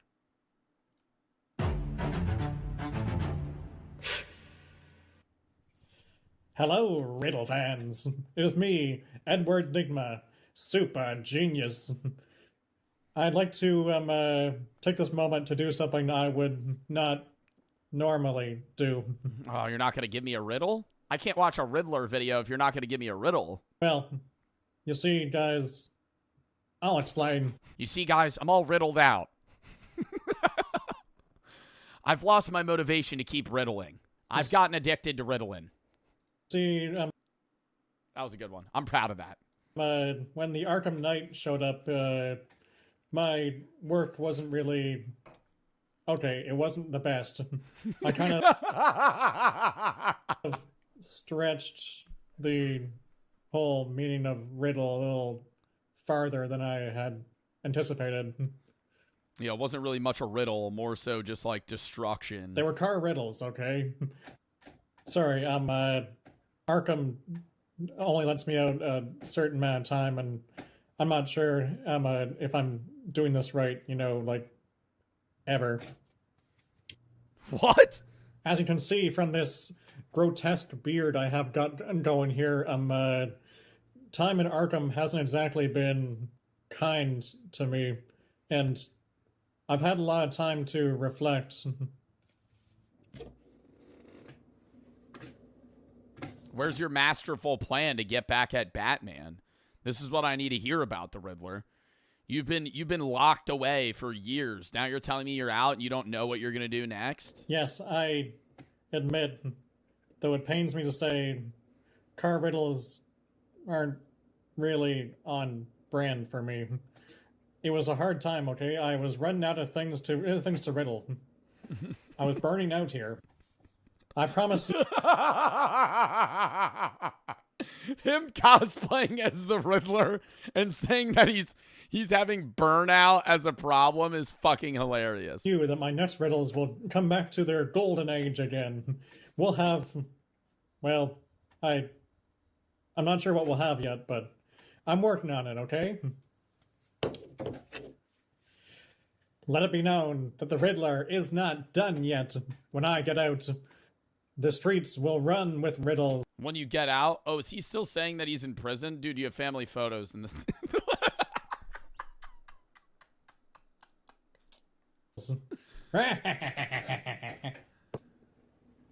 All right, I'm done watching this. We're going to the next one. Tigers, they live in the wilderness, don't have processed foods, and they're constantly fighting for survival. I don't think it's a yoga thing. He doesn't lift weights, work machines, perform calisthenics or it's genetics, aerobics, and he does that he could fucking kill a tiger in a fight to the death 70% of the time actually shocked me.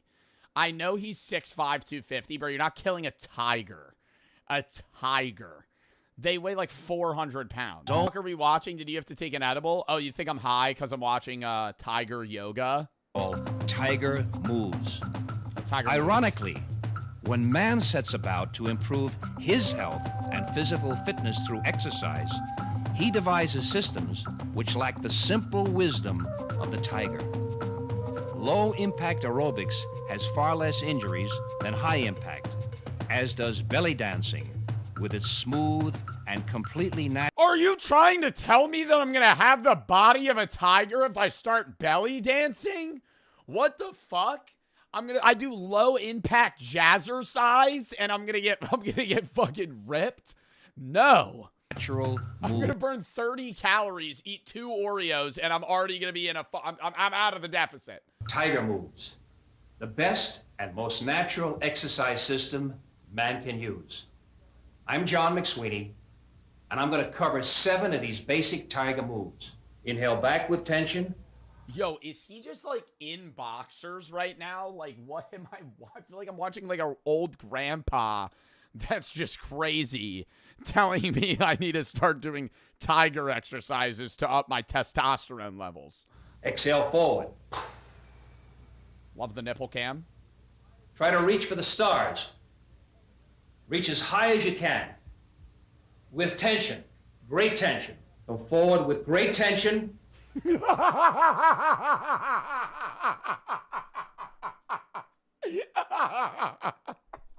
who the fuck is filming this? Feel the tension in the tricep muscles. Yo, he's just flexing. Think into those thigh muscles, the quadriceps, the hamstrings. The next tiger move. Do a squat. Stomach roll. Is the stomach roll.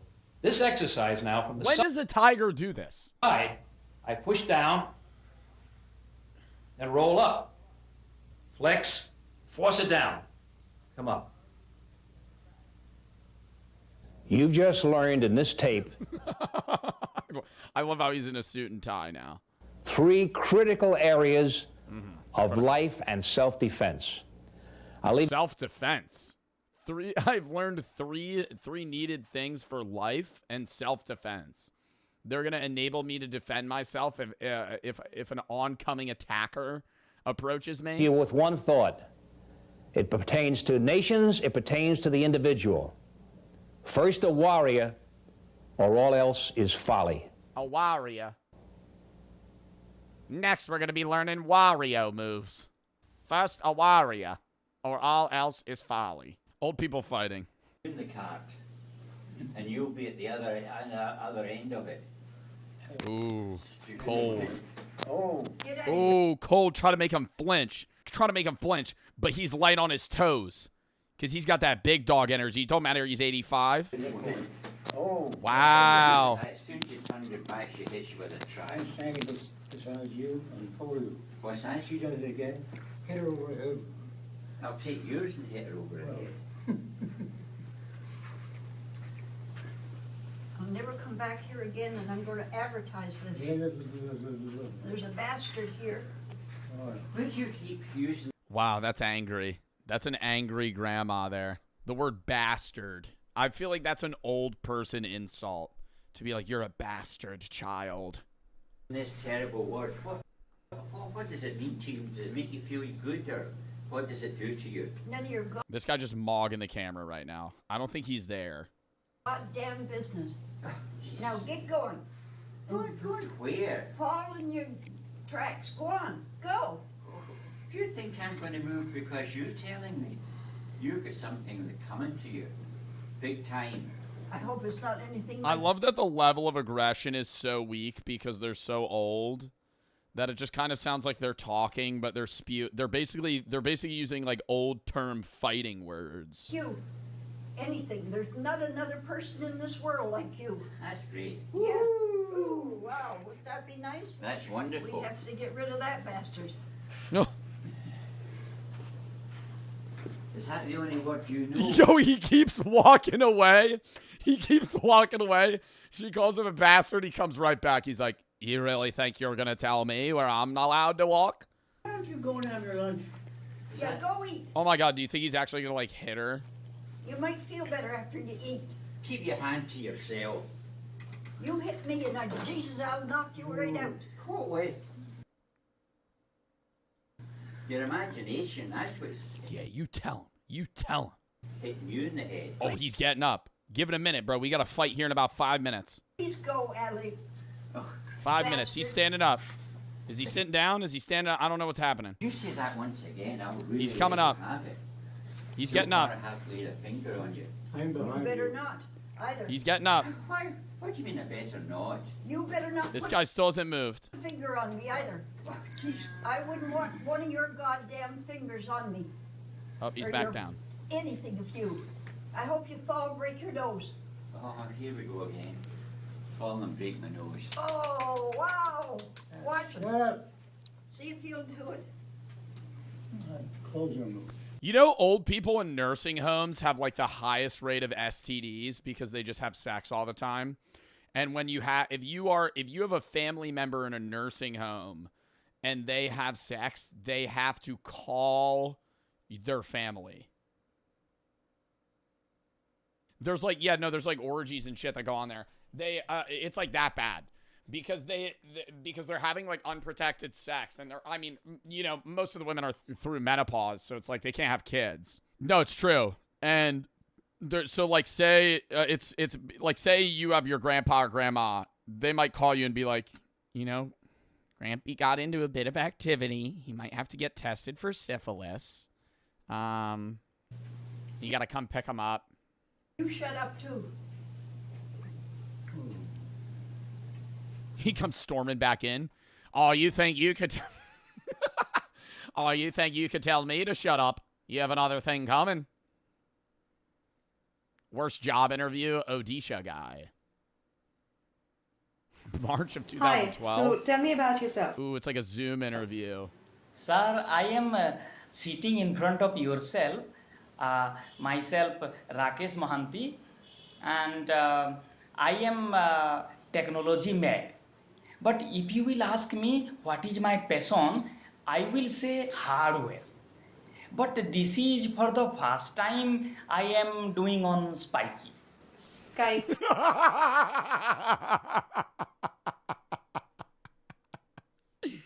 Wait, so is he applying to do like a Geek Squad position or something? Hardware, what, with like technology? Pardon, sir? Go on. Sir, I am from Jharsuguda. I studied 10th Saraswati Sishu Vidya Mandir, graduate Cambridge Institute, Ranchi, not from England, note it. And I am putting my screwdriver everywhere and seeing what is happening. I am a hidden scientist.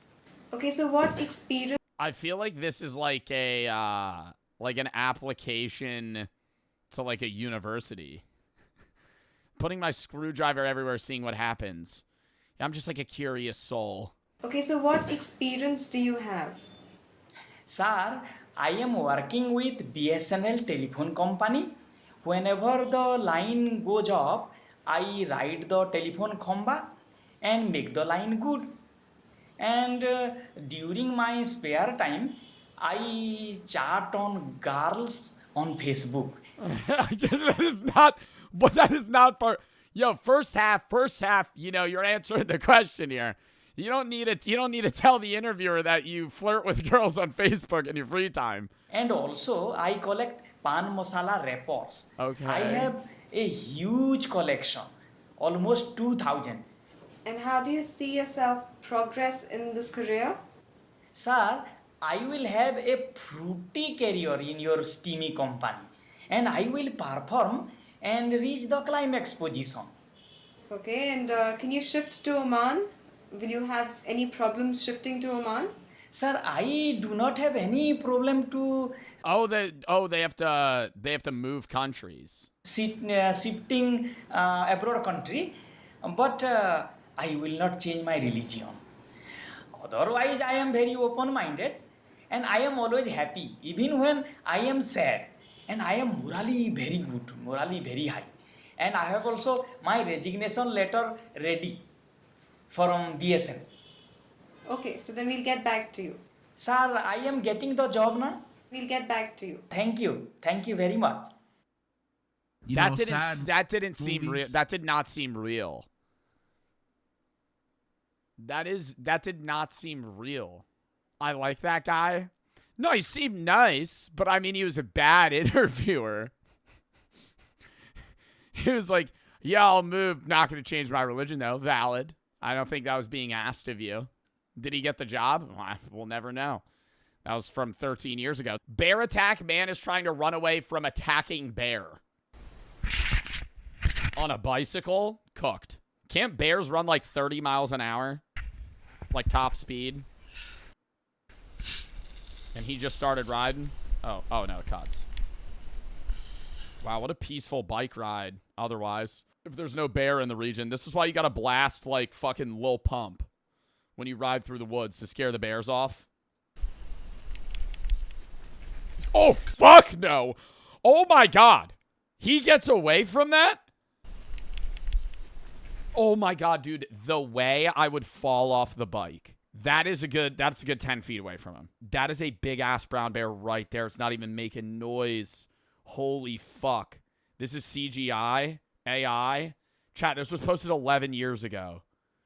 I don't think this is AI. This was posted in 2014. This has to be real. Oh, he starts pedaling like a motherfucker. Yo, is that the best play? I thought you're supposed to like lay down and let it attack you. If I'm on a bike, though, I probably would try to run. He like whispered under his breath, oh, fuck.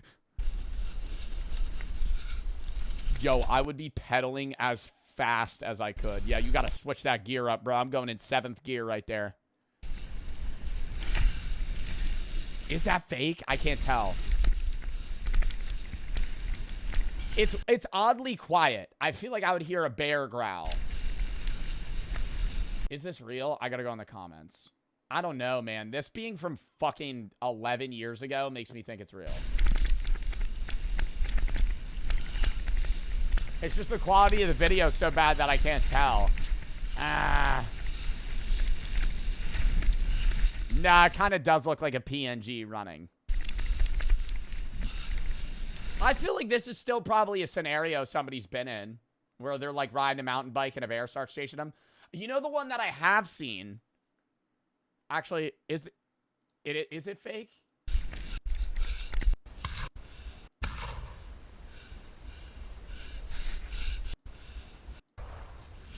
Oh yeah, no, that's CGI.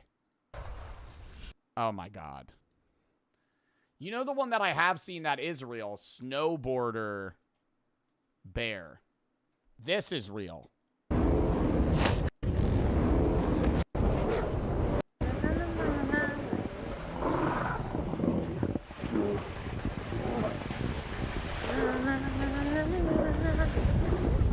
This is also fake? You're lying. No, this one looks so real. Oh my God, no, it's not. It looks fake as shit. Bro, when I was a kid, I fucking remember believing this. Oh my God, this is also fake? Nah, I'm about to get scammed when I'm older. Holy fuck, I'm gonna get scammed so hard.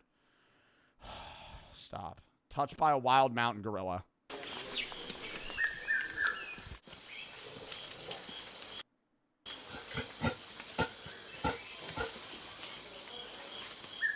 Mortified. Not from the small gorillas. That big motherfucker sitting there. Do you think he's not moving because he wants them to get near him or he's scared?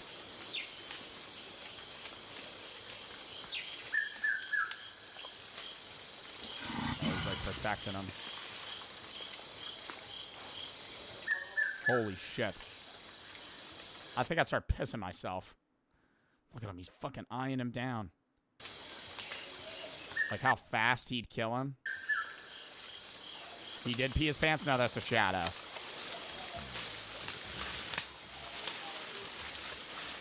Oh my God, he's taking a seat. This guy's gonna be hunkered down here for a few hours. Oh, no way, John. No way. The other guy's filming him, though. Where's the other guy? Like, is he sitting in a car or something? Or are these just like friendly gorillas? They're about to start picking. Dude, they're picking his hair. Oh my god.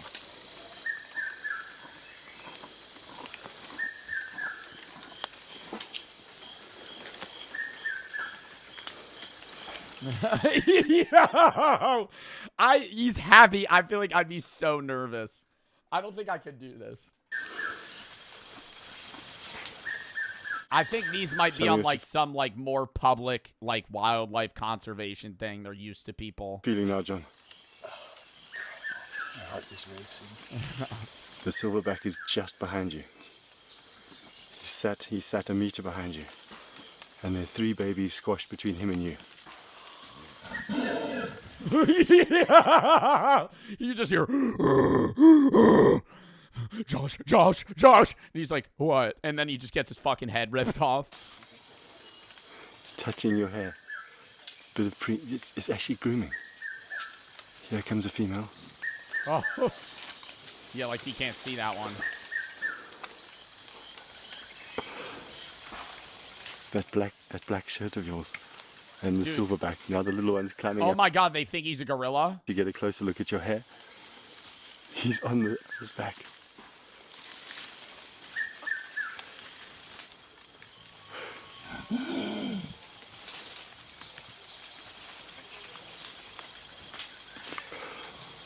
There's no Forward way. with it. Oh my god, it's trying to lick at his ear! What the fuck? Nah, I wouldn't be able to keep my composure. They're the lips. The lips. Oh, just ripped ass.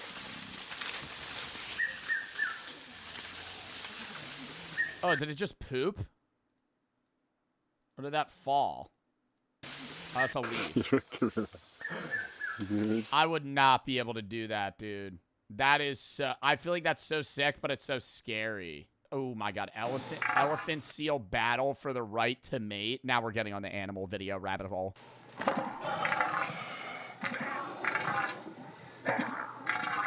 Are they fucking right now? Oh, what's that goop noise?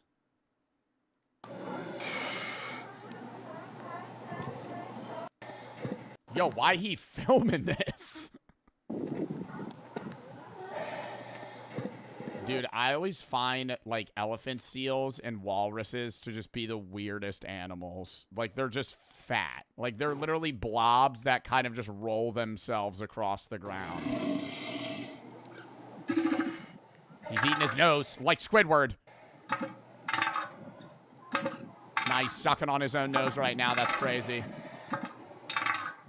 What is he doing?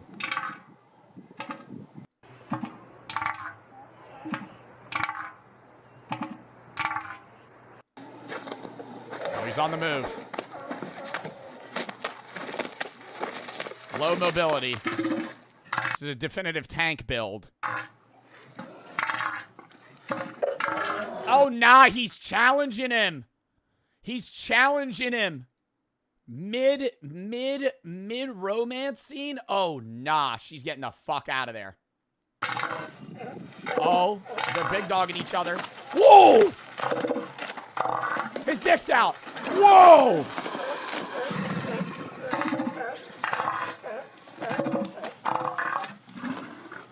He has the high ground. My bet's on big early. You know, you got to be at a place of business, work, whatever, early. Your friend invites you over to their house. You know, come at 8. Don't show up at 7:50. That's weird. That's weird.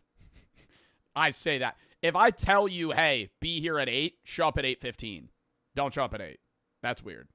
No. Seriously. Because if it's like somewhere where if you're like, hey, we're going to be going somewhere, show up a little early on time, late's rude. But if it's like you're getting invited to like a dinner at someone's house, show up on time, if not 10 minutes late. Yeah, fashionably late. Not too late, but don't show up early. Depends on context. I'm always early. Bro, it's so awkward.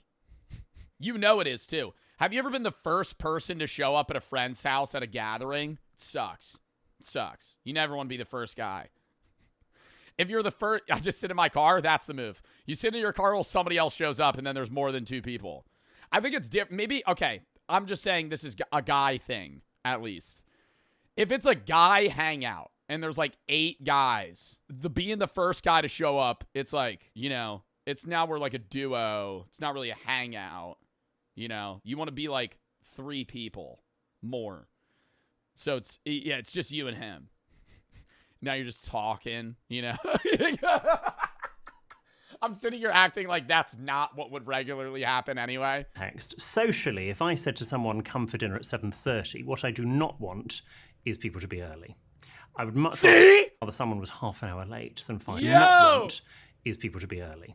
Wait. I would to someone, come for dinner at 7:30. What I do not want is people to be early. Yeah. Because you don't want to tell them.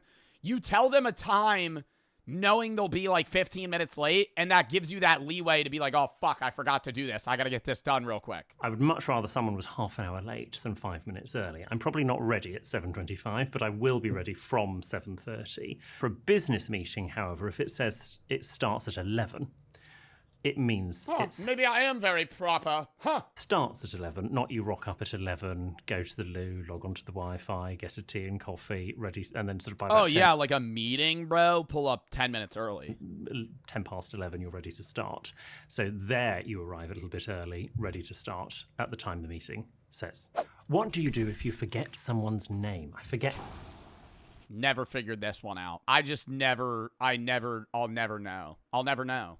I just ask. No, there's a point where it's too late. You have the first day. It's like the first hour you meet somebody, you could re-ask their name. Sometimes I'm too distracted. And then it's like 8 hours hanging out with them. I don't remember their name at all. I don't remember their name. Maybe it was Mark. Maybe James. Maybe Jared or Michael. I can't really remember, you know, but it's like, fuck. Ask a friend. That's usually the play. The mutual friend that you met, you go, what's that guy's name? But there's certain times where you can't do that. Hating people's names. I try to. Like gyms. Like at the gym. There's people I interact with at the gym, and I don't know their name, but they know mine, and I've known them for like a year. I can't, dude, it's well past me being able to ask for their name. Well past. Like that, how rude that would be. Hey, I know I've seen you like 50 times. I don't know your name. Keep lists of names, particularly for restaurant or places I go. But if you do forget, particularly at a party, say, how do you spell their name? Oh, yeah. Linux. You go up to, hey, how do you spell your name? How do I spell Mark? Really? How do I spell Todd? That's a bad play. You're assuming that they have a complicated name, you know? If they're a guy, realistically, if they're like a random guy, they probably have like a very simple name. Ask for their Instagram. Then they go, oh, it's just my name.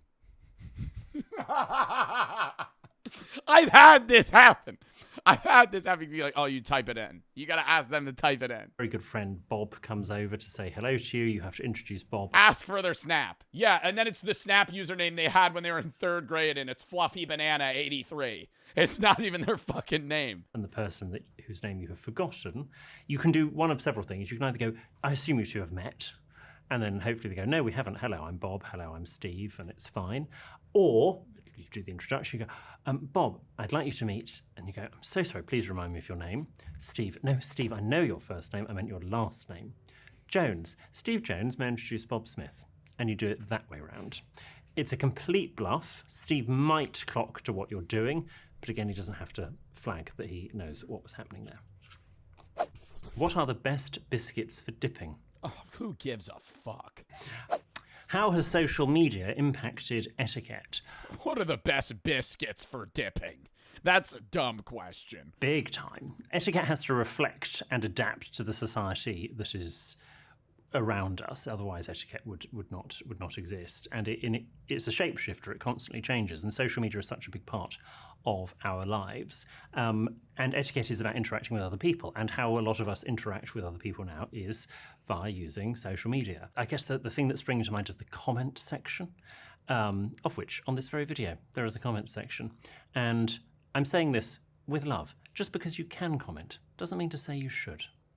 They're not going to want me to say that because we want engagement. But if you've got something worthwhile to say it. But oh, wow. Meanwhile, there's some of my chatters. Don't say anything. If you Hi, hello, penis, just typing random words. We're in sub only right now too. Let's unleash the goblins right now. See what they type. I'm free! And they just start fucking losing their minds. 6-7.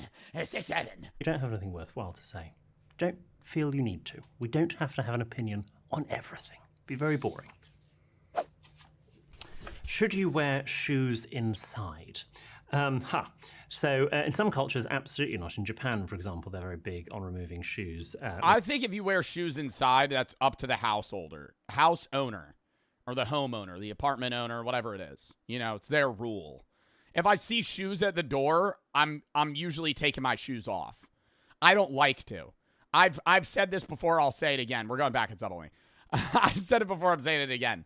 I think that taking your shoes off inside is fucking pointless, right? I would rather keep them on. I'm not going to be, rude and refuse to take my shoes off, though. Like, if somebody is like, hey, shoes off, I'm not going to be like, oh, can't do. That's a no-go for me. I'll probably take them off if I even think that it's a shoes off place. You go into someone's house. What if they're dirty? Yo, what am I, walking in fucking poop? What do you mean dirty? What are your fucking shoes covered in, man? I don't love taking mud. Like, yeah, there's dirt on the bottom of your shoes, like little specks, man. Off shoes when I go to someone's house, unless, of course, I've walked through a field. They're caked in mud. They are very dirty. If hosts are that worried about their carpets, their floors getting dirty, just don't invite people round. Go out to a restaurant or something. However, their house, their rule. That's crazy he's having this take. So if a host does want you to take off the shoes, it would be very churlish to sort of refuse to do that. If you are one of the sort of the shoes off brigade and you want your friends and family to take off their shoes, make sure there is something, for them to sit on to remove their shoes. It might be fine for a 20-year-old to sort of whip off their shoe whilst looking like a flamingo standing on one leg. But actually... Oh, yeah, no. I feel like age is going to play a factor, too. It's a bit fucked up to be like, to an 85-year-old, like, grandma, it's a shoes off household. They're wearing, like... They're using a cane to move. Yeah, sorry, you're gonna need to take those off. Like, that's fucked. Yeah, no, if you're old, it's like, but that's also just like, I think old people could kind of do whatever the fuck they want. An older generation might want a small perf or something to sit on, so make sure you've got one of those handy.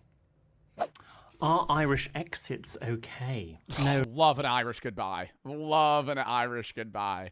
I hate when people do it to me, but dude, just leaving. just fucking leave. What? An Irish goodbye is when you just leave. Don't tell anybody you're leaving. Just walk out. Honestly, you also usually leave when nobody notices you're leaving. Be like, oh, I'm going to the bathroom real quick. Take a piss. Nobody's around near the front door. Just walk out. just fucking. Maybe you tell the host. If you're at like a party, like that's usually what it'll be. Like, if I have people over, so you ghost them? Well, no. Like, you would tell dude, it's like, say you're at a party, there's like 20 people around. I don't want to say bye to everybody. And then it's really weird, and you're like, all right, I'm leaving. And then everybody goes and looks at you. Just fucking, you walk up to the person and be like, I'm leaving. Anybody in the area, you say bye to, and then you just fuck off. Not really. I mean, the only time, I think I did one once where it was at a wedding and the couple were so paralytic.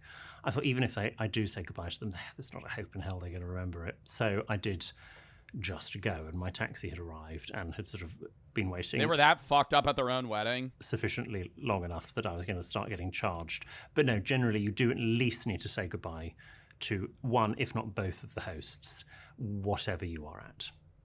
Isn't life a bit short to be worrying about these things? Unless you're at a bar. But that's a little sketchy. If you're at a bar and you just leave... Like, normally my friends would tell me they're leaving if they're at a bar. Because if somebody just left, I'd be like, are they, like, drunk driving home? I'd be like, because usually you kind of Uber, like, with other people. Yeah, at a bar, it's like, you're kind of in a group. You're missing the point. What if they get kidnapped? Yeah. Well, I also think men Irish goodbye more than women. Because it's like, that'd be like unsafe. Like if a woman just disappeared out of a group, I think other women or men in that group would be worried. They'd be like, where did this person go? I don't think life is too short to worry about other people that Irish goodbye. It's usually like guys. Like my friend Jay will just leave. I'll just walk out. people's feelings. I think life isn't long enough. Do Jen's... Or he'll walk, dude, if I'm the host, he'll be like, I'm Irish goodbying. So it's like, it's not really an Irish goodbye, but he's only telling me that he's leaving. That's where you tell the host. You tell the host, you're like, I'm leaving. And then you just walk out. Z have no etiquette. Do Gen Z have no etiquette? Chat, would you guys say you have etiquette? I actually think Gen Z are probably more aware of how their actions impact others than generations above them. Certainly from my own experience, when I have had millennials come up to say hi to me in the street, and I am a millennial. He went millennials. They're quite entitled. They sort of feel as if you have to stop and talk to them, and it's sort of their right that you do that. Whereas all the Gen Z people are so cautious. They're conscious if I'm chatting to somebody already in the street, they will wait until I finish my conversation. They will come over and say, oh, I'm so sorry, would you mind if we just awfully sort of said hi or got a photo? So no, it's not all doom and gloom with Gen Z. Have you ever had... Nah, I think that's person to person, bro. That's not generation shit. You know how many times I've ran into people that I haven't seen in a while at like a gas station, and they're like, oh, let me take this time to have a 20-minute conversation. And I'm like, bro, I gotta go. You know? If I see somebody I know, I'm just like, yo, what's up, bro? How you been? Good? Oh, awesome, bro. All right, I'll catch you. Like, fuck. A pajama day. Yes, when I was ill in hospital. But other than that, I wear clothes. Pajama day. Okay. Thought you might dress up for the occasion, but there we go. Oh! Start the car. Is lying okay to be polite? Oh, great. Ooh. Yeah, like little white lies. Yeah. I think that's fine. Like if it's something like, does this look weird? No. You're indifferent. You know, it doesn't look weird, but it's like, you know, you kind of get what they're saying, but you just don't want to fucking have them like freak out and be like insecure about their outfit or something. No, it looks fine. Let's go. Big question. Yeah, if it protects someone's... You're lying to Brooke? No. ...feelings, then yes, I think it's okay to... A little white lie is fine. A small lie, nothing sort of massive. You know, that's a lovely shacket, for example. You could say, just riffing. What a lovely part of the world we're in. It's so quiet. You know, that would be fine if you want to sort of lie to protect Why would you just randomly do that? Feelings. Like you're just... but yeah, I feel like a white lie is like somebody asks you a question and you respond with a lie to make them feel better. I wouldn't... If it's a malicious lie, then that's when it's not. Yeah. Then it's not good. What is your pet peeve when it comes to etiquette? It's niche. Probably doesn't annoy many other people. When people say, you can't toast with water, it's unlucky. That was correct 500 Never heard that. Years ago, where the water was full of cholera. We're very fortunate to live in a society, certainly in Britain and most of the Western world, where the water is absolutely fine and is not full of bacteria. If you are Muslim, Hindu, a recovering alcoholic, pregnant, on very strong antibiotics, underage, or just don't want to drink that particular evening out of personal preference, what are you going to do? You can't suddenly just have a sip of wine to be polite. You can toast with any cold drink. I wouldn't toast with tea or coffee. Oh, toast. I thought he said taste. But water, it's absolutely fine. And so, again, it's niche, but it's when people try to sort of say that particular rule, not realizing the origin of it. And for me, and I spend a lot of time trying to research where we get these rules from. Yeah, no, I think that's fucked up to be like, no, you have to drink, especially if they're pregnant or an alcoholic. What? Now, I think there is something different, though, if your friend's like, if I'm out at a bar and everybody's drinking and I'm like, let's all get shots, and my friend's like, nah, I'll be like, come on, you know? Don't be lame. But if he says no again, I'll just be like, all right. Like, I'm not going to force him to drink. But I'll be like, nah, bro, come on. You're good for one, you know? How we have ended up, that particularly annoys me because there's no logic behind it. And the rule has got to make sense. If it doesn't make sense, you can get rid of it as a rule. Should you make your bed in an hotel? No! Well, depends on the type of hotel you're in. I would say if you're paying for housekeeping or you've requested for housekeeping, then no, there's no need. Why would you make your bed in a hotel? You don't want to make your bed look like an absolute sort of bombs hit it before you go out for the day and put the please make up my room sign. Oh my God, I don't think it cares, bro. If I'm at a going to a hotel is like shit scattered everywhere. I'm living out of a suitcase. I just have stuff and trash in a corner. Clothes are on the ground. It's like a pigsty, bro. Like, I don't give a fuck, right? Because I'm only there for like 2 days. On the door, but you don't need to do it yourself because that's part of what you're paying for. You don't get a reduction in your room rate. So, no, you don't need to make your bed. Just tidy up nicely. How should you get the waiter's attention? None of this. All that. I kind of just stare at them until they glance my way. Like this. And then they walk towards me. I wave at them. Oh, that's rude. Yoo-hoo! You fucking wave them over. Hello! Get them to walk over. No, oi. No, you just stare at them.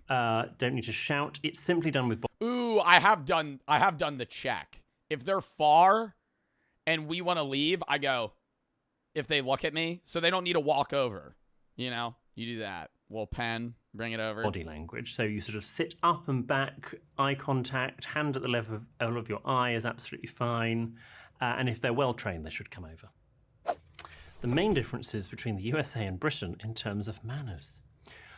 Well, it's not all doom and gloom in America with American manners. And I think there's a lot that Brits can learn from Americans about general sort of interpersonal skills in particular. I think in America, the default setting, if an American meets a new person, is that we like you until you annoy us. Whereas in Britain, our default setting is we're a little bit suspicious of you until we get to know you. And then we warm up. Whereas in America, it's so full on. And then potentially peters off when they get to know you and think you're a bit of a twit.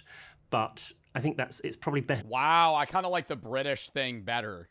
You know, a little more hostile, warm up to somebody, now you fuck with them, you support them, versus like, I mean, that's just like fake. I think he's describing somebody being fake. Like somebody fucking with you and then something happens and now they don't fuck with you. Versus like, you know, I don't know you yet. Oh, now I like you. Now I'm riding with you. To just sort of start seeing the positive in people than be a little bit suspicious and wary, which we are in Britain. And maybe that's because we're a small island nation and they're not. I don't know. What is posh? It's a great question. I mean, for a start, rich. You wouldn't really seriously use the word posh if you were posh. We like the term upmarket, which is a bit nicer, or smart. They're a smart couple is better. Posh is a bit naff as a word. This guy's speaking another language. Unless you're using it ironically. But actually, certainly in Britain, what posh doesn't necessarily mean, is not linked to money. It is a state of mind, and actually in Britain, the truly smartest people aren't as fussed about material possessions. Where does posh come from? Some people think that port out starve at home is the origin of posh, and that was supposedly because of... What does posh mean? What does posh mean? Bro, posh definition. Elegant, stylishly luxurious. In a refined or upper class manner. Rich. Posh. Fancy rich. Type of cabin that you might have on a crossing. Elegant. I'm not using elegant. Fancy rich people. Posh. That's been debunked. You're 15 with a Louis Vuitton bag. You're posh. Numerous times, so it's got nothing to do with that. We don't quite... You're a rich kid. ...know where the origin of posh comes from, but we all know what it means. Is it fine to play music aloud in public? No. Again, watching videos on your phone without headphones, playing music just because you're... Yo, guys at the gym that don't have earbuds and play music out of their iPhone. You encounter one of those. Dude, it's always somebody over 35. It's a guy every time playing fucking music out of his fucking iPhone, bro. sitting on a bench next to him that he's not using. Yo, corded earbuds are like $1, big dog. Fucking get him. What? And then he's playing that over the gym music, because gyms always have music. So it's the gym music, and the gym music's always some bullshit radio. You know, fucking some shit that would be on like Despicable Me. Because I'm happy, long, if you feel like happiness. Yeah, and then he's playing fucking, you know, Drake. And you're listening to something else. So now you're hearing 3 things at once. It's horrible. Phones can doesn't mean to say you should. I want to come up with some sort of GoFundMe type thing where we all can carry around sort of, you can't get on public transport anywhere in the UK or indeed elsewhere, but we GoFundMe where everyone has at least 5 pairs of disposable, very cheap headphones that you can just sort of pass out to people and go, would you like these? And hopefully they get the message. That would be nice. Should you wear hats indoors? Oh, great question. No, I mean, so a gentleman's hat, such as a fedora, a Homburg, a baseball cap, they are all considered accessories. So you a fedora? Yo, if I see somebody wearing a fedora, I think if I see anybody wearing a fedora anywhere, I'm going, yo, what the fuck? What the hell is that fashion choice? My lady, a fedora inside. Dude, the one hat that's badass that I think people wear is like that British cap. What is that called? This. Not this color, but this hat is fucking sick. I love this. If you wear that inside, who cares, bro? Yeah, flat cap, like some Peaky Blinders shit. Yeah, that's a sick-ass hat. remove it when you come inside. The exception to that would be hotel lobbies or department stores or lifts, because you are transiting through them. But if you are walking into a restaurant, you're walking into a friend's house, for example, an office block, that type of hat comes off. If it is a sort of... All right, but what if you're not wearing the hat? It's kind of just like resting on top of your head. Like if you're, you know, like a 25-year-old Chad, you know, and it just kind of sits on top of your head. Traditional lady's hat. And you don't actually push the flat brim down. Looking like a hat you'd wear to a wedding or to Royal Ascot. That's often plumbed into the hair. It is considered part of the whole outfit, and so they may stay on. So it depends on what type of hat, but generally... So wearing it? No. Dude, that actually... No, that annoys me more than anything. What would that even be called? Where somebody wears a hat on their head, but they don't push it down? It's different if, like, your hair is just big, or you have, like, what is it called? Like, not 4C, but, like, thicker hair. But, like, guys that have my hair that just rest the hat on top of their head. Dude, there has... Like this. Like this. Oh, my God. I found an image. Hold up. Like, just resting on the head. It's not actually... It's not, like, hunkered down because they don't want to fuck up their hair. Like, it's different if you have thick hair and it's like, okay, that would actually just, like, mush your hair down. But, like, dude, just having the hat rest on top of the head. Most hats backwards are outdoor. They're there to protect you from the sun. It's not a lot of sun indoors. Which country has the best manners in the world? The title of the video. Well, I want to probably say Japan. I think they're very respectful in Japan. They're probably the only country that make the British look relaxed. I think that's probably my take on Japan. Etiquette-wise? And Singapore. Or, like, manners? Singapore, also very polite as well. It's probably not a Western country, is the answer to this question, which is quite, as a Westerner, is quite sad. What are the 3 most important things you think everyone should know or learn? You can never say please, thank you, and sorry enough. Please and thank you in particular. You need to have good eye contact when you speak with people. And you should always be more... I struggle with that. I don't like that. I don't want somebody to have good eye contact. I want you to, like, glance at me. If we're having a conversation, I'm going to look at you kind of like this, and then I'm going to, you know, say we're just, you know, talking. This is probably kind of how I'm making conversation. I'm kind of, like, looking around the room. I glance at you. When you're talking, I'm looking right at you. That's how it works. If you're talking to me, I'm staring at you. If I'm and then the second I start talking, I'm probably going to glance, you know, back and forth. And that's what everybody does, I feel. More interested in other people than interested in yourself. What's the politest way to end a conversation you don't want to be in? If it's a group of people, it's very easy. I have to go. Bye. Just to sort of go. basically. I mean, I would sort of just say, I'll see you all later, and off you go. And the conversation can continue, or I'll be back in a minute. That's fine, even if you're not.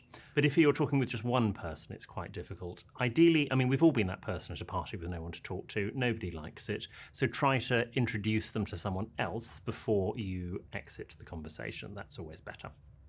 Bro, the worst is when you're trying to leave. That's why the Irish goodbye is the patent pending method, bro. You're trying to leave, and then they rope you into a conversation. And then you're talking, and I'm, like, actively walking away from them, and they kind of inch towards me, and we're still talking. And it's like, you know, let's wrap it up. And it's I'm not, like, obviously I don't want to cut the conversation just at a hard stop, but it's like, let's kind of fast track this to, like, a goodbye rather than, oh, we're just talking for the next 35 minutes. Should you laugh if you didn't understand the joke? It is polite to give people the... I laugh a lot when I don't hear the joke, because I'm somebody that'll be like, what'd you say? 5 times. The first time because I didn't hear you. The second time because I wasn't paying attention. The third time because I didn't hear you. The fourth time, I didn't really understand what you were saying. And the fifth time, I didn't hear you again. So I just go, huh, yeah. And I'll laugh. And that's a risky play sometimes because you kind of just do a emotional reaction off of their emotion. But, like, you could really fuck that up. You know, you don't, especially if it's like a really loud area, you don't know what they're saying. So if you're just like, oh yeah, they're like, dude, I just told you my mom died. Oh. Reaction they sort of want. If you understand why they think it is funny, I think it's okay to laugh. But you obviously don't want to laugh at something that you don't sort of understand in case you get asked a follow-up question, or in case it's offensive and you're actually laughing at something that's not really meant to be funny, but someone thinks it is. I always remember my late grandmother would cut out cartoons from the Times that she would find funny, and she would bring them when she would come for dinner and sort of show my parents. Yeah, no, you give old people pity laughs, bro. Before my grandpa died, he would tell the worst jokes of all time, but I would just I would chuckle at him, you know? Because it was funny for his time. It was funny in the fucking 1940s, man. It's like, he would make a joke. It wasn't offensive, but it was something that's like, you know, it was like a joke about, he would say, you know, optimistic person says the glass is half full. Pessimistic person, it's half empty. The engineer says it's a design flaw. He would tell me that joke. That shit's not funny. That shit's not funny. That's like, and he would laugh. Like, and I would just go, yeah, I get it. Yeah, I got it. I would have to sit there and be like, yeah, no, I get it. I get it. Yeah, yeah. Then we would move on. Because I'm not going to be an ass and not laugh, but you're laughing? Well, because, you know, and I loved him for telling those stupid jokes, but it's like, they weren't funny. And my brother and me. Explain it. Explain the joke. What? Like when you laugh? Oh my God, that's fuck to do. What, you laugh at a joke and then they hit you with you thought it was funny? Yeah. Explain it. Why is it funny? That's a method that Brooke will do to people that make like really like just sexist jokes. You just go, explain it. Explain, why is it funny? And then they have to go, oh, because women can't drive or something like that. And then it's like, all right, now it kind of defeats the joke because it's like now you're outwardly just saying like, oh, it's funny because of this. And it's just like the most surface level lame fucking like chud joke. And James and I didn't really find them very funny, but we sort of go, oh, that's very funny. That's excellent. And my parents just go, well, I don't really get it. And Granny looked so upset. And I remember saying to my granddad used to tell me Nazi stories all the time. He was actually weird, bro. What? Like he was telling you stories from the war? What do you mean? My parents, just laugh. Just give her a little laugh. So I think sometimes it's okay to politely laugh in the interests of good manners. There was a young lady of 18. All right. Well, that was a fun video. Love this dude. Heard him on the radio. Are there people that drink sugar water? Oh, God. Oh, my God. Whoa! I was going to say that would be like 100 grams of sugar. Top 10 richest billionaires 2025. Jeff Bezos, Maryville. I don't know some of these people. Mark Zuckerberg. That's not Mark Zuckerberg. I love how this looks like an in memoriam post. Combined wealth. There were trillions of dollars faced with tears of joy emoji. Who we got here then? Jeff. Yes, Tom Cruise. $281 billion. I don't even know if Tom Cruise probably has like one at most. We got here then Jeff Bakes, Mal Gibson, Mark Zuckerberg, and what? Yes, Adam if only Sandler. Elon Musk is upsetting. Hello. Whilst we're on the topic of Musk, here's his family tree, posted unironically. Oh God, this isn't how you do a family tree. This is a family wreath. Fair the nameless Musk, born 2021. Dolly Parton impersonator meetup in Texas. I believe this. I know, like, looking into it, there's probably something that makes it, yeah, like this. But looking at it, I'd be like, oh, who cares? Scroll. Is that Mr. Poopy Butthole on horseback on the right? Oh, wait. Oh, I missed this event, and I live right up the street from Boris Lufthansa. I have truly never, in all my 75 years, witnessed such a charming little display of determination mixed with cozy desperation. Brilliant. Fabulous idea. I'd have made besties with him and... Who's putting fabulous idea? Bart Denver is a fucking NPC, bro. Oh my God, we're in the pit vipes in the profile picture. What do you mean, brilliant idea? You're gonna set up a tent at a fucking airport? What? That's not a good idea. Held up in there. Yeah, you know how you can never understand the overhead speakers? It's because they're speaking this language. The flight to D1 is late. Oh, no, I'm never going to get to Del Rito in time for Thameskivong. Amarillo reflects a classic American plains city, known for highways, open land, and regional travel. Where the fuck do you get off that roundabout? It's just an infinite traffic circle. You just spawn there and you can never leave. Routes that connect communities across the central United States. Love the big circle road with no off-ramp, lol. We just be driving in circles out here. Hey, I live there. This isn't AI. I once accidentally teleported into the circle. I had to call for help to get out, loudly crying face emoji. This is what Amarillo actually looks like, if anyone was wondering. Where's the circle? I only order the cheeseburger. Zero cheeseburger. $9,000. But the table is saying to split to bill evenly. What were you doing, eyes emoji? That's why when you start ordering, tell the waiter it's a separate checks, yeah? Problem solved. Josh, mate. Oh yeah, what, that new place over on Pemna Viventag, ACMV, Weshenheim, DC? Yeah, I was just there last week. Pemna Viventag is my favourite German holiday. Bro got charged for 0 cheeseburgers. Face with teaser, face with teaser. And what the fuck is La Flave Mantra Cat? $4,000. Face with tears of joy. AI loves receipt posts for some reason. I broke the #1 rule and took a $285 at a fucking Olive Garden. What would you possibly have bought? Also, everything there is $1, $2, $5, and like $40. Co-worker on a date. We picked Olive Garden because it felt safe, casual, neutral, HR-approved vibes. Everything was cool until the check came. You're talking such shit. What do you mean you're taking her on a date? You've both got wedding rings on, and you're holding a receipt which says you've had a tiramisu, but she's still eating her salad. Let's just have a closer look at that receipt, shall we? 1 tier of fiddig with 1 Nutella tea and 1 wet towelettes. 2 nuttig nutties with oid betis. 1 tisair. Nut, 1 tertiarius, and 1 Triscuit. Add $1, $2, and $2.50, and $5, and $5.20, and $3, and it makes the total a $285.50. Duh, face with rolling eyes. And yet, almost every pleb gobbles it up, besides the odd cautious, is this a... Oh my God. Dated a coworker, now married with 2 kids. Is this AI generated? Married my manager. Oh my God, bro. Like, we're entering the new wave of, like, people going to get genuinely scammed. Like, I think AI influencers is going to be even worse, where it's not like, we watched that one video about an openly AI, like, Instagram influencer and how they get sponsors and shit. I think it's going to be, like, so bad that on Instagram, it's going to be before, like, I know Kwebbelkop's trying to fast track this fucking Kwebbelkop AI shit and have, like, YouTube merge with AI, and you're gonna have like AI gamers. I don't think that's gonna happen for a long time. I think more realistically, there's going to be like flat out Instagram influencers that aren't real and you don't know. AI generated? Of course it is. Who would have taken the picture? Both his hands are on the receipt. Are you AI? Yeah. Living that DualShock Life video game growing heart. 1 shoe. That controller is plugged in to potato chips. Fucking poster says scheme. Skull emoji. What happened to Crash?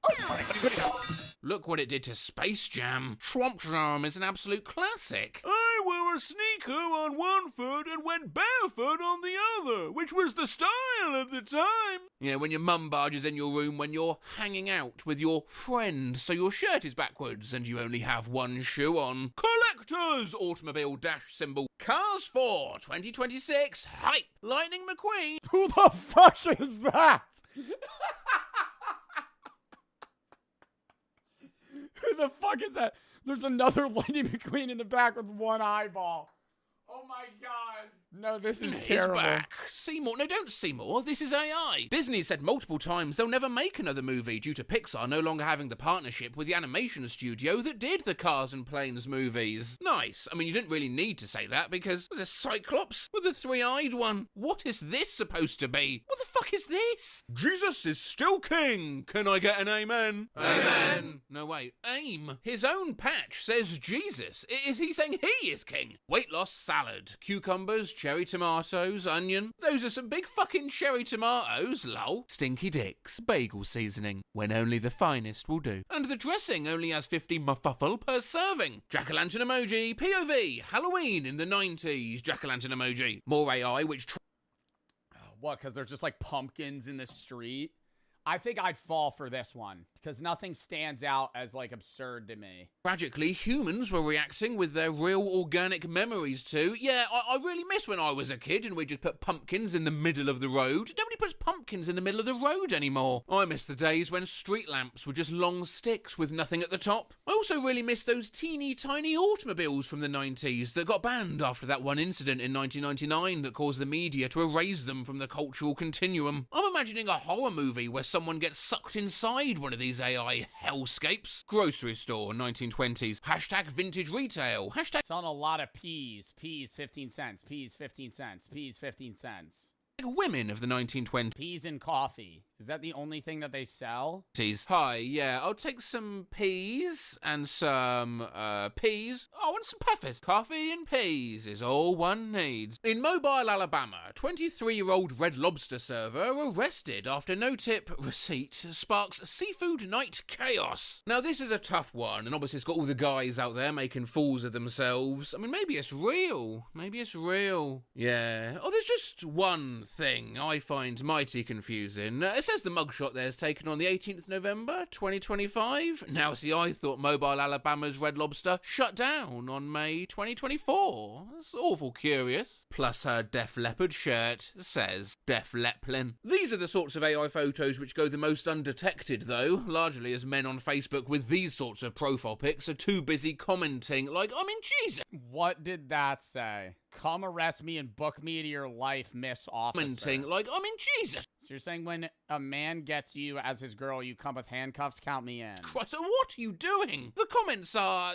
insane. Some motherfucker really said, oh, wowzers. But just look at the badge. It's literally a capture. And another tell, actually sit back and think about what you're looking at. No one would do this. At 53, he sang one song and blah, blah, blah, blah, blah. We are getting into the minutiae of clues here, but sometimes that's what's required. This is AI. Ripped Eminem with just a million scars. Eminem has a skull mushroom on his left arm, and Ronnie R.I.P. is at the bottom of the tattoo, not the top. I have the exact mushroom on my head, so I know. Yeah.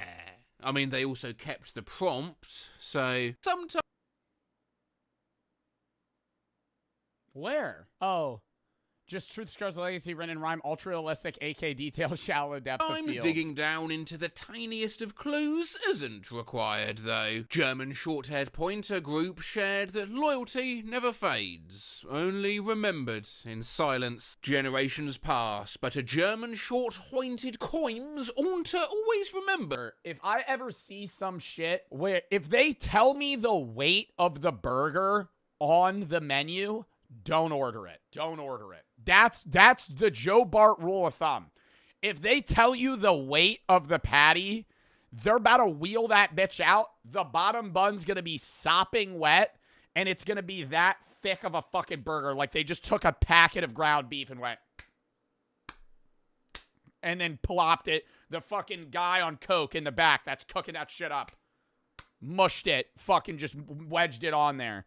You're at some diner. Fuck that. America has been terminated, but it is better just to sort of... That's the best. You like that? Chat, thin or thick burgers? Thin, smash burger, or not even a smash burger. Just like, I think like this thin or thinner. If the burger's that thick, like half pound, yuck.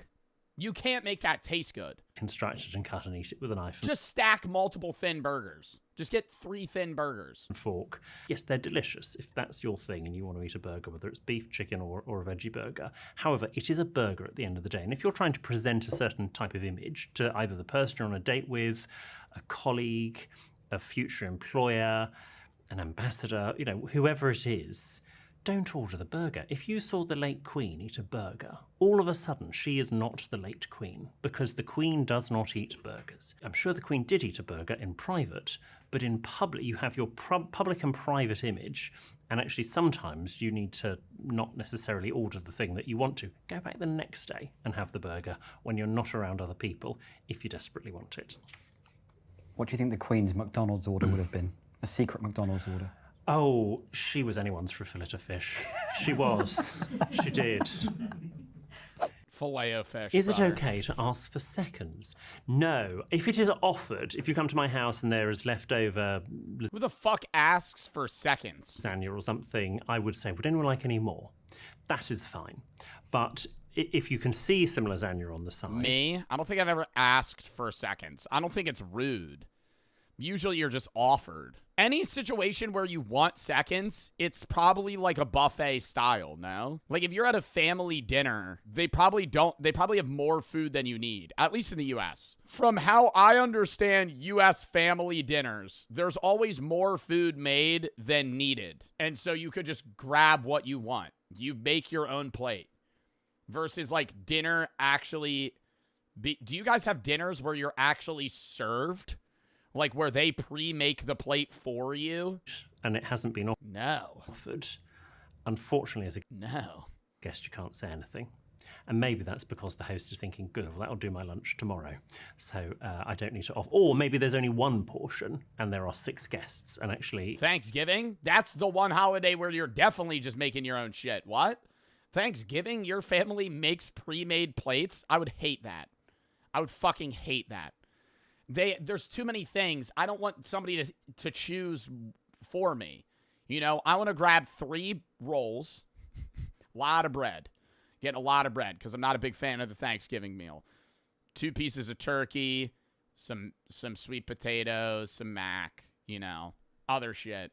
And then you have like that one family member that's just like munching down like broccoli. Not broccoli, something vegetable wise, just munching it and be like, oh, could I have more of that? Yeah, by all means, buddy, you could have a whole fucking plate. Yeah, somebody want peas, like mashed peas. Someone's going to, well, quite a lot, 5 people could potentially get left out. So no, if it's not offered, don't ask for it.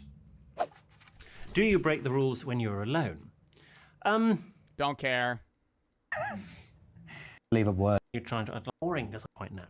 Where a little bit of was a fun. Swear. Is it ever okay to fucking swear? No, it fucking isn't. Let's be honest. I'm cursing in casual conversation. At a dinner. At any dinner. The only time I will refrain from cursing is like when in class. Like when I was in college or high school, like I wouldn't curse. Not around my grandparents, I'm cursing. I'm cursing around the grandparents. Don't care.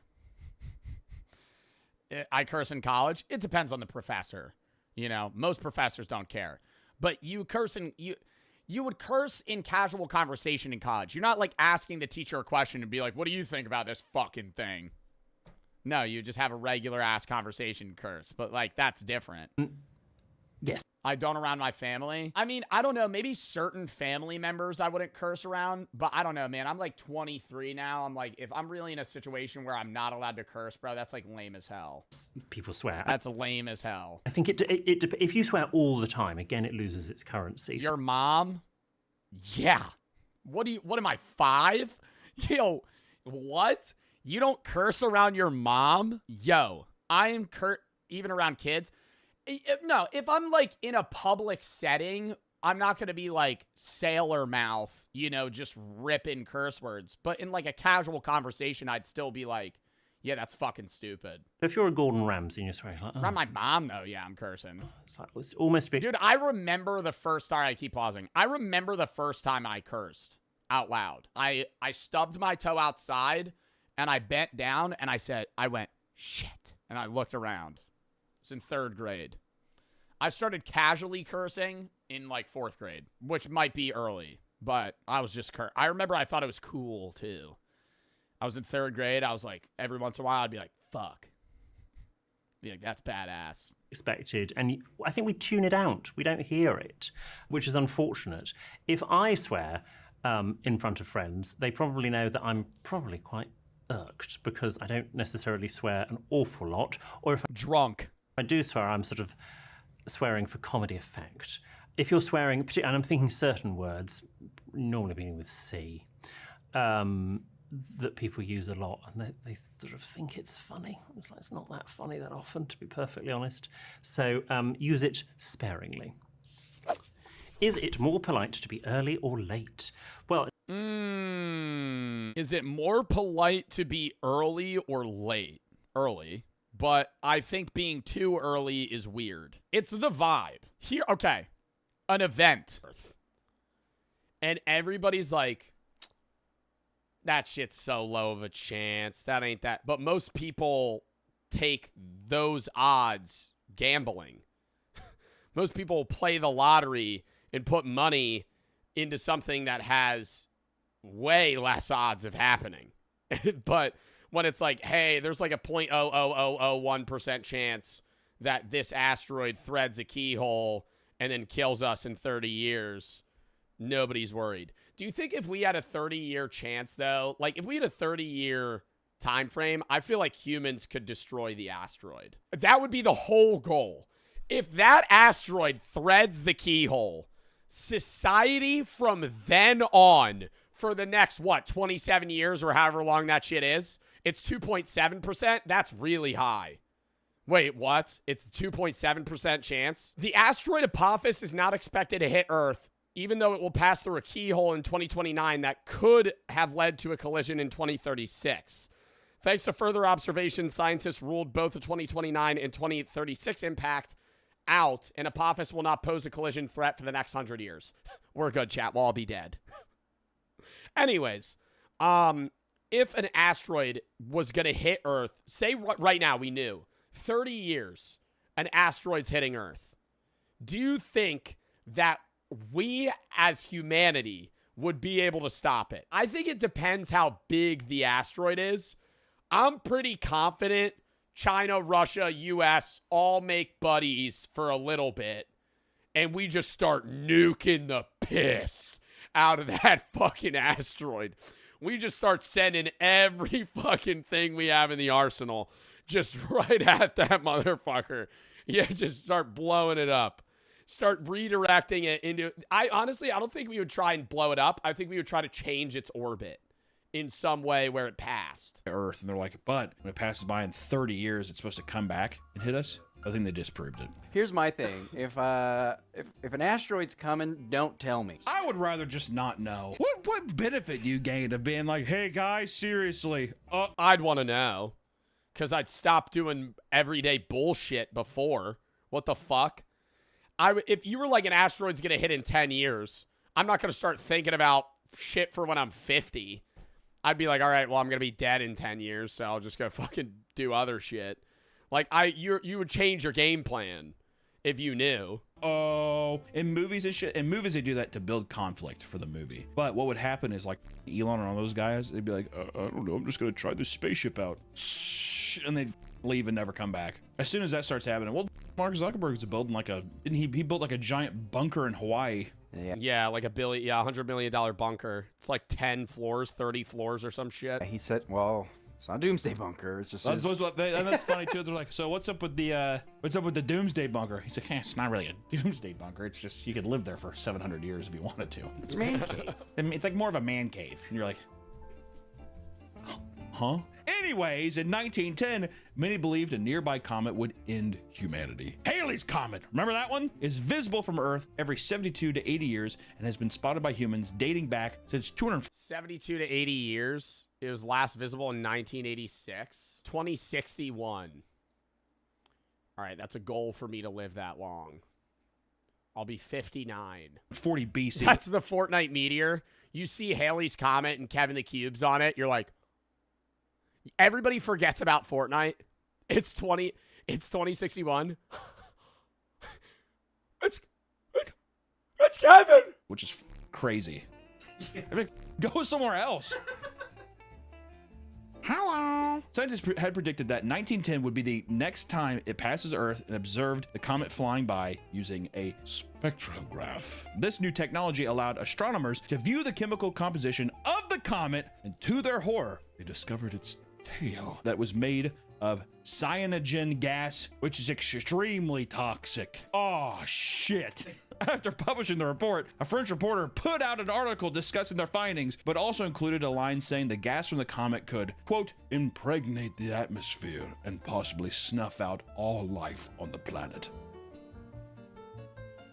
Bit of creative liberty in the title there, buddy. People began to freak out over the headline, believing that their death was imminent. Before the comet could pass, companies began to sell comet pills, which claimed to fight off the effects of the toxic gas. Insurance companies offered... Oh, that's so awesome. That's so fucking awesome, dude. Literally just a scam product that people fell for. These comet pills are novelty only. They have no therapeutic value. Comet pills, which claim to fight off the effects of the toxic gas. Dr. Haley's Comet Fever, a once-in-a-lifetime confection. Insurance companies offered policies of people's belongings in case they were destroyed. Farmers around the globe refused... Oh, well, they just knew. The insurance companies knew that shit was going to do anything. They were just fucking scalping money off people. ...to plant crops, believing that there was no point since everyone would be dead. No more corn. I'm done with corn. Others locked themselves inside their homes, while others fled to the caves and sealed themselves deep underground, which I'm pretty sure is partially some of the inspiration for Fallout. Oh. There you go. After the comet passed and nothing happened, people were shocked to still be alive, and they moved on with the rest of their lives. I wonder what's happened with the guy who took comet pills. Well, Greg, we took those, you like look over to him, he's like having a seizure. He's on Halley's Comet right now. Yeah. Woo! In 1993, former sociology professor Hon Ming Chen had created a Taiwanese cult named God Salvation Church. It had also referred to itself as Chen Dao, or True Way, as well as God Saves the Earth Flying Saucer Foundation. I like that one the most. God Saves the Earth Flying Saucer Foundation. It was a belief system that was a mix of various religions and other Western cult-like beliefs, like the acceptance of alien intervention, right? You see a lot of that with Heaven's Gate. Kind of became a big thing in the 70s. Yeah, the Heaven's Gate shit was so fucking stupid, though. There's an alien spaceship that's passing by. You have to kill yourself to reach it. Huh? Huh? If you die, you'll go to the gate. What?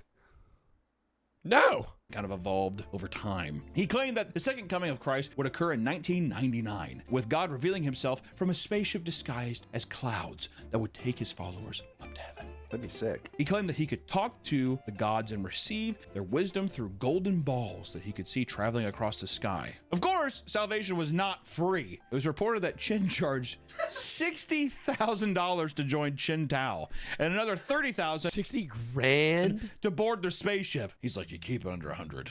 They won't be suspicious. Mind games. Exactly. It's all here. He convinced 140. Bro, how do you convince people to pay money for that, though, if you're also leaving? I just don't. Like, I don't want to say, I understand it's like a cult and there's like a bit of brainwashing involved, but I'm like, dude, these people are like more than gullible. Like, you're flat out falling for somebody saying, hey, give me $100,000 and we're all going to go on a spaceship somewhere else. Why do you need the money? He dedicated members to sell all their belongings and move to California in 1995 after changing his mind about where the historic event would take place. This changed after followers witnessed the numbers 007 written in the clouds, which was interpreted as a sign that they must relocate their headquarters elsewhere. AKA, there was probably a 007 convention happening around. They're like, oh, Colorado, we gotta go. Despite the fact that this was actually just a marketing stunt to advertise the 19... Oh! Oh my God, a fucking religious cult saw 007 in the sky and changed where they needed to all move because of a James Bond ad. Bear Trap. To advertise the 1997 James Bond movie Tomorrow Never Dies. They slowly relocated to Garland, Texas. Apparently, this is because Chin thought saying Garland really fast sounded like Godland. From what Master Chin says, Garland sounds like Godland, and apparently thousands of years ago, God was here and they were told to return here. Garland, Garland, Garland, Garland, Garland, Garland. What's that sound like? Can I do that accent or is that a problem? I think it's All right. Chin had guaranteed on his own life that God would make his appearance in Texas, of all places. Not a bad bet. You're in good company in Texas saying that kind of shit. Where would God go first? Everyone's like, probably fucking Texas. Probably fucking Texas, all right? In total, they purchased around 30 houses on Ridgedale Avenue, soon handing out flyers to its other inhabitants on bicycles in order to thank them for tolerating their activity in the neighborhood as well as their magnanimous acceptance. Trying to win people over. It's like, more money. Garland, we kind of weird. See a ball in sky. Oh, no. Garland, what's that sound like to you? Like, what? Garland, what's it sound like? Rhetorical. Don't talk. I talk you don't talk back.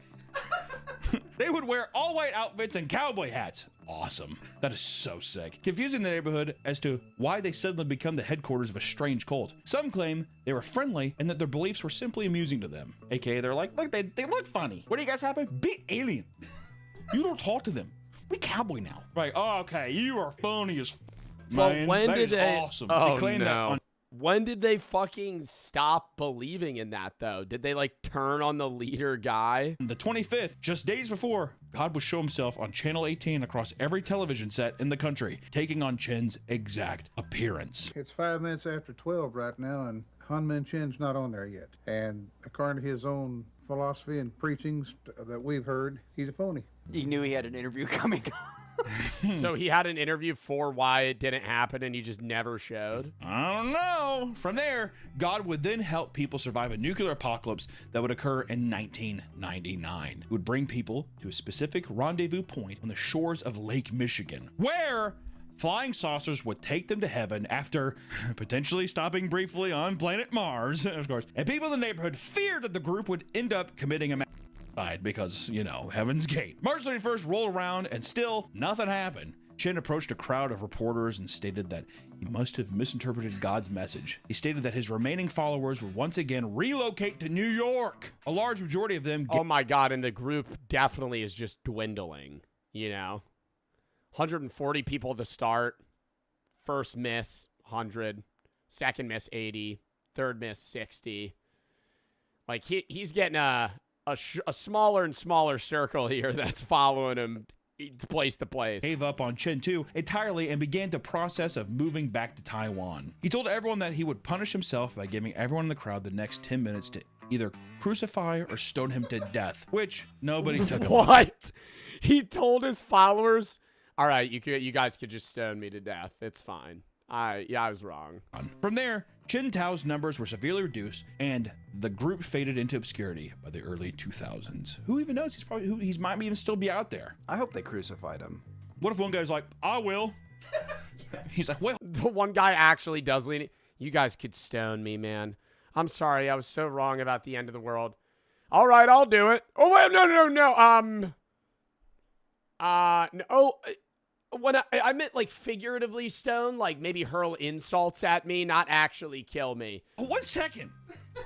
The ball just like fucking gets stoned.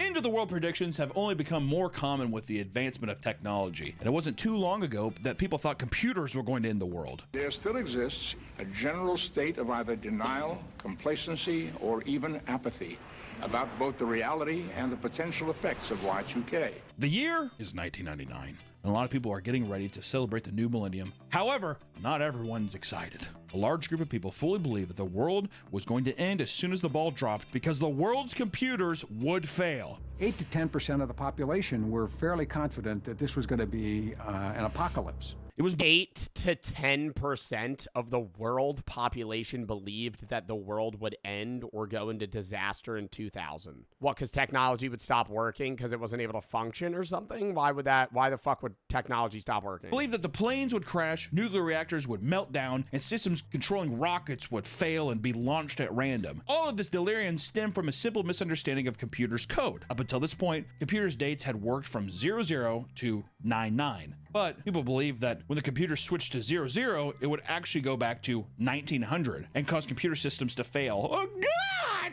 No, it would just change the number. And the year 2000 is also based off the Gregorian calendar, which the majority of the world functions on. It actually has no definitive relation to the Earth at all. We for some reason live at 2025. It's not actually 2025. The Earth has been around for a long fucking time. It's based off the Gregorian calendar, which is based off Jesus. God! To prepare for this upcoming event. But roughly, because actually wasn't Jesus actually born around like the year 4 AD, not 0? Yeah, he was born between 6 and 4 BC. I don't know. Then people withdrew their cash, believing that electronic banking would fall apart and destroy them financially. Businesses like Best Buy and Radio Shack warned people to turn off their computers so they wouldn't be messed with the time switch. And others built bunkers and stocked up supplies. On New Year's Day, all the computers switched over and there were minor crashes. Various ATMs were temporarily down and stoplights occasionally stopped working and random databases went down. No major computer system failed and all seemed to be normal. Out of all the craziness, nobody died, though a 104-year-old woman was invited to join a preschool because the system believed she was 4. Isn't that cute? That's awesome. If you're watching this, chances are the most memorable end of the world prediction from your... That is pretty funny. You live so long that you start getting emails to join a preschool because because computers recognize you as 4 years old. Your lifetime is the 2012 phenomenon. For people that don't remember this, or if you're too young or whatever, let me just tell you, when I was a kid, the 2012 thing, people were actually afraid of 2012. They were really afraid. My grandma, who has now passed, was like, we were watching the History Channel. She used to chain smoke cigarettes. We'd be watching like the History Channel. Of course, the History Channel had nothing to do with history. It was like aliens and shit. And she's chain smoking cigarettes, and then we were watching this 2012 thing, and she was getting me like horrified. And I was like watching it. I'm like, oh my god. Oh, like full on telling her, or full on telling him, you know, this is actually gonna happen. It's 2010. You only got 2 more years left, Hunter. I'd take those years I'd cherish them if I were you. Me, I've lived a long life. You're gonna die young. Sorry. This is real? I'm like, this is like how many? This is like 10 years from now, you know, whatever. And she was like, when that year comes around, we should all stay together and we should just get together and make sure that we're with family. And I was like, what a haunting thing to say. It's like so cryptic, but everything's there. Like, you were gonna die and we should be together. It fucked me up, dude. Was it the Nostradamus? No, it was like, it's been so long, I can't remember. But all I know is just like the Mayan calendar's ending. Which also, even as a kid though, she's like, what the do they know? And she was like, well, the Mayans. I'm like, who cares about the Mayans? The fuck, maybe they ran out of stone. You know what I mean? I mean, how far were they just like, I mean, it'll pretty much be done by then. The idea that the world would face a cataclysmic event in 2012 didn't emerge out of nowhere. In fact, people claim that it was predicted thousands of years ago during the ancient Mayan civilization. A device called the long count calendar was used to measure time at a very long cycle that counted years in large chunks. In short, a new grand cycle was said to occur after every 13 Baktuns. Each Baktun consisted of 394.26 years. And it was just so happens that the 13th one lands on December 21st, 2012. Instead of treating it similarly to the exciting beginning of a new millennium, people convinced themselves that a terrifying world-ending event would occur at the time. So much so that they even made a movie about it with John Cusack. Really dumb. Not a good movie. He's in a limo and he like, whatever. Theories are ranged from disastrous fires, flooding, aliens invasions, and planetary collisions, and mass extinction. Some kids growing up around believers of this impending disaster admitted to developing serious fear and anxiety problems in their older years to their parents' endless paranoia. It was up. If you have said like, bro, but like the Mayans didn't even say the world was gonna end. It was just their calendar reset, and then people were like, yeah, this definitely means the Mayans knew the aliens were coming and they were gonna fucking kill everybody on Earth. The worst thing you can do is tell your kid like, I'm really afraid. Because like as a kid you're like, what? And they're like, you're fine. I'm afraid. Custom high-end doomsday bunkers saw a 700% rise. Yeah, as a parent, you got to just lie to your kid in that sense. Like, even if you are scared, you just tell them you're not. Because if you tell your kid, your kid, like a 5-year-old's going to look at their parents as like God. They're the end all to everything. So whatever they say goes. So if you tell them you're fucked, that'd be like, in their perspective, God telling you he's terrified and he has no control. You'd be like, what do you mean? You're the only one that what do you mean? You're at the top. Like, that'd be mortifying. During this time, as ultra-wealthy people wanted to play it safe and ensure the safety of their friends and family. Some preppers, like Tim Ralston in Arizona, would often perform doomsday dress rehearsals with the 2 children to make sure they were ready for the worst come December 21st. Another couple, Kathy and Bruce from New England, decided to stockpile bees instead of weapons. According to them, honey would become a valuable bartering tool in the coming apocalypse. I love that dude. So that's a badass. Over in China, Liu Xingzhe decided to go a much different route, spending his entire life savings of $160,000 to build a 70-foot by 50-foot ark-like vessel to protect himself. He feared flooding the most and believed that shit does not look like it would float. Taking his homes to the seas would be the best option. Liu offered to let other people take refuge in alongside him. My boy Liu's selfless. He's a good man. In the end, the day came and went without anything significant occurring. Here we are. I like to think that every time these doomsday predictions, that they actually happen in an alternate universe or the universe that keeps going on. You like to think that? Yeah. Like we're a quantum immortality universe. On TikTok, a woman opened up about how she and her husband had been talking with the Sumerian demon since July of 2013. Me and my husband have essentially been talking to something on a Ouija board that goes by the name of 7.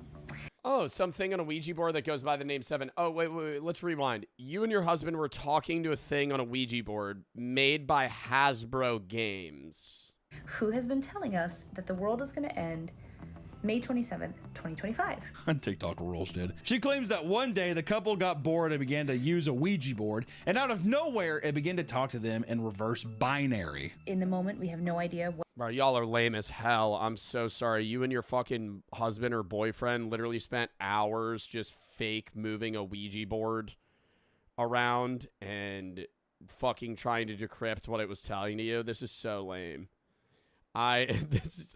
Bro. She has a notebook. Dude, they probably sat by this Ouija board for like hours. What this means, we Googled it later. This is again July 2013. And it turns out it's binary, but it's backwards binary. So in this way, it meant nothing. But when we reversed the numbers, it meant hello. Since that day, they began regularly communicating with the demon. Goddamn, they became friends with him. Yeah, I know. Yo, Rockschmaw, you there? Yo, Rockschmaw's funny as dude. The demon had told them that they are the third group he has contacted, and the first 2 died during the first atomic bomb dropped in World War II, and the others was when JFK was assassinated. So the demon contacted JFK. Eventually, it revealed that the world would end on May 27th, 2025, and repeatedly told them to climb the mountain or return to the mountain. In Sumerian. She said that they revealed the secret to close friends and strangers once they were drunk. We have shared this with people. They either kind of wave it off, they're like, oh, that's cool, or they pretend, they say they're interested, but then they never really follow up. Another person... Yeah, because they're just trying to be nice and not call you fucking insane. Because they're your friends. They're not trying to go, hey, Cynthia, I think you're actually fucking crazy. I think this is the stupidest thing you've ever told me. And the fact that you and your husband have been spending the last, 3 years communicating to a demon on a Hasbro Games board is a bit of a waste of time. Claims to have a recurring dream every 7 to 8 years where people all around the world gather to watch as the moon turns completely black. Like the eclipse? Mm-hmm. Yeah. Not long after, large groups of alien ships fly out from behind it and start terrorizing Earth. People flee and pray as they try to survive. Eventually, the night sky is empty and blown apart. Like if I could only buy a Ouija board at like if I could only buy a Ouija board with like the blood of a frog and the hand of a monkey, and I had to go under a bridge at 3 a.m.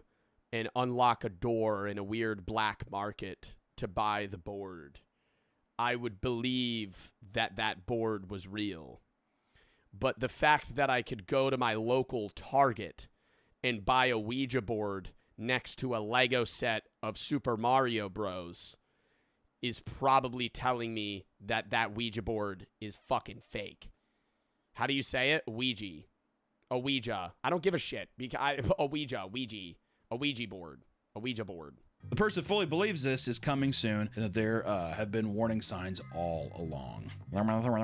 Yo, a Luigi board. Maybe that's why it's next to Mario. Roxas, stop that shit, bro. I'm gonna pee. A lot of people claim to have aliens in their dreams. Like one person who claimed to see a biblically accurate alien enslave the earth. Okay, first off, a biblically accurate alien. Got it. In their dream, a giant orange orb hovers over the earth, which is pulsating with plasma energy. It doesn't have eyes or any facial features, but everyone on earth felt like they were being watched. He described the being as God and explained that he knew without a doubt that the end of the world was imminent. The dream ended with the alien keeping people captive inside of a structure-like shopping mall and also abducting people and putting them into a giant orange orb. Sounds like he just wants to go to Orange Julius at the mall.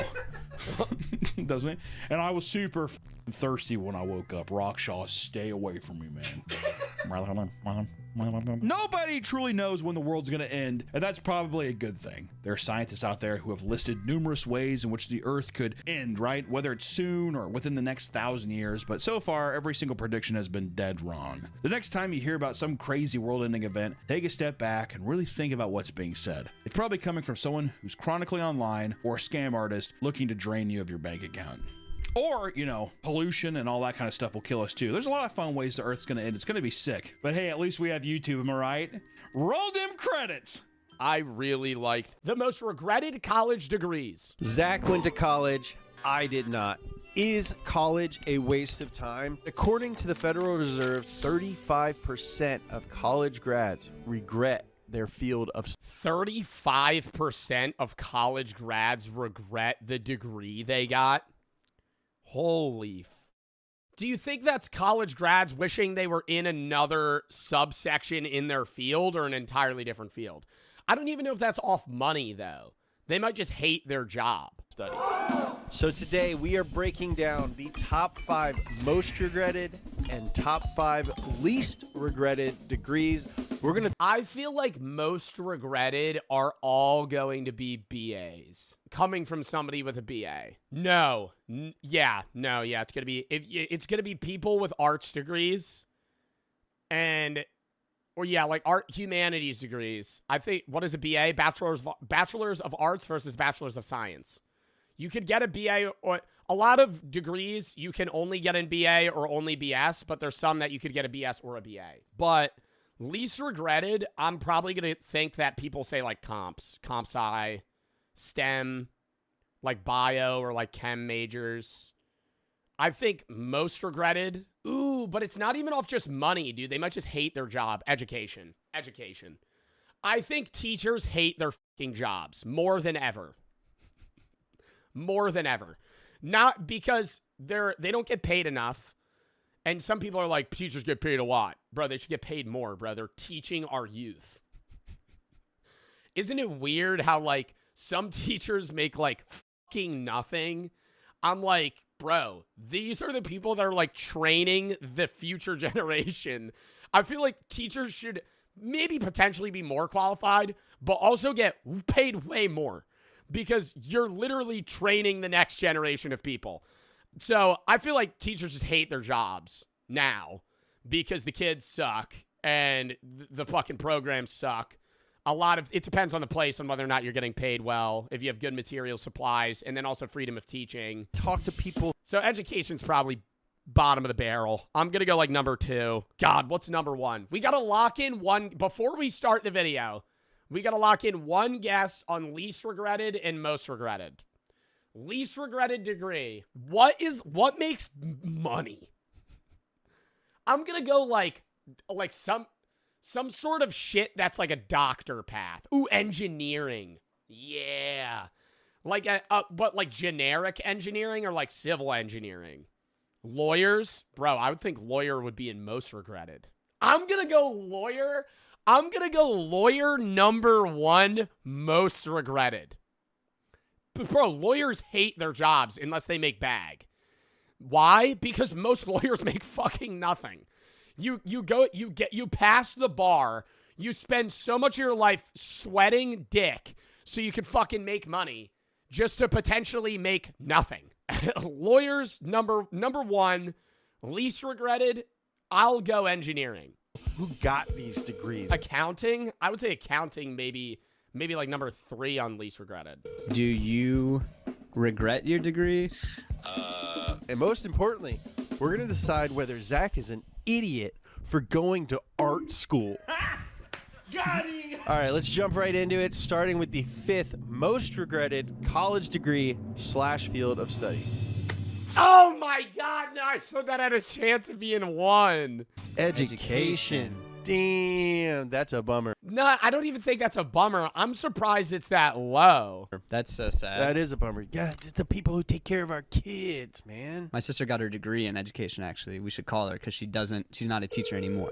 Do you wish you had studied something other than education?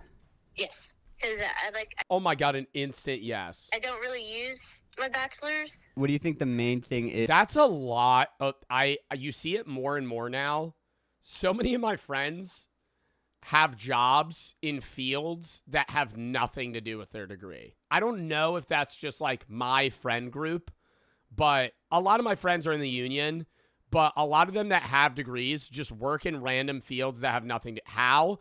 Because a lot of the time, jobs want you to have a degree. It doesn't matter what degree it's in. Not, like, obviously, medicine, STEM shit, it does. But if you're working, like... You could reasonably get a marketing job with, like, a fucking accounting degree or, like, a finance degree. Like, you could get in a similar field but not have the expertise in the major that you had. Do you regret your degree? No. I would have if I went for PT. Exercise science, that's what I was originally going for. And then I swapped to philosophy. Philosophy, not great for getting jobs. But usually you go for, like... You go to grad school with a philosophy degree. Is that so a BA in philosophy is like fucking useless. Is people who got their degrees in education to regret it? Red tape.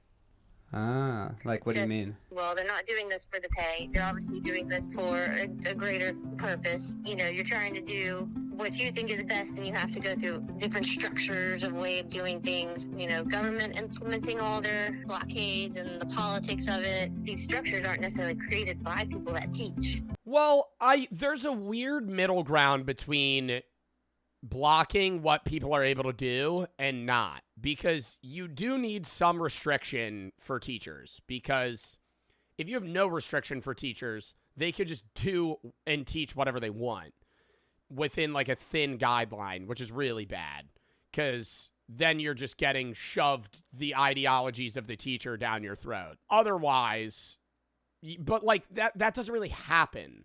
A lot of people say that happens in college. I don't think it does. I think in college, it really depends on the major and the degree you're going for, but they'll share your opinion, but they're not acting like you need it. But in high school, I don't know. What? How?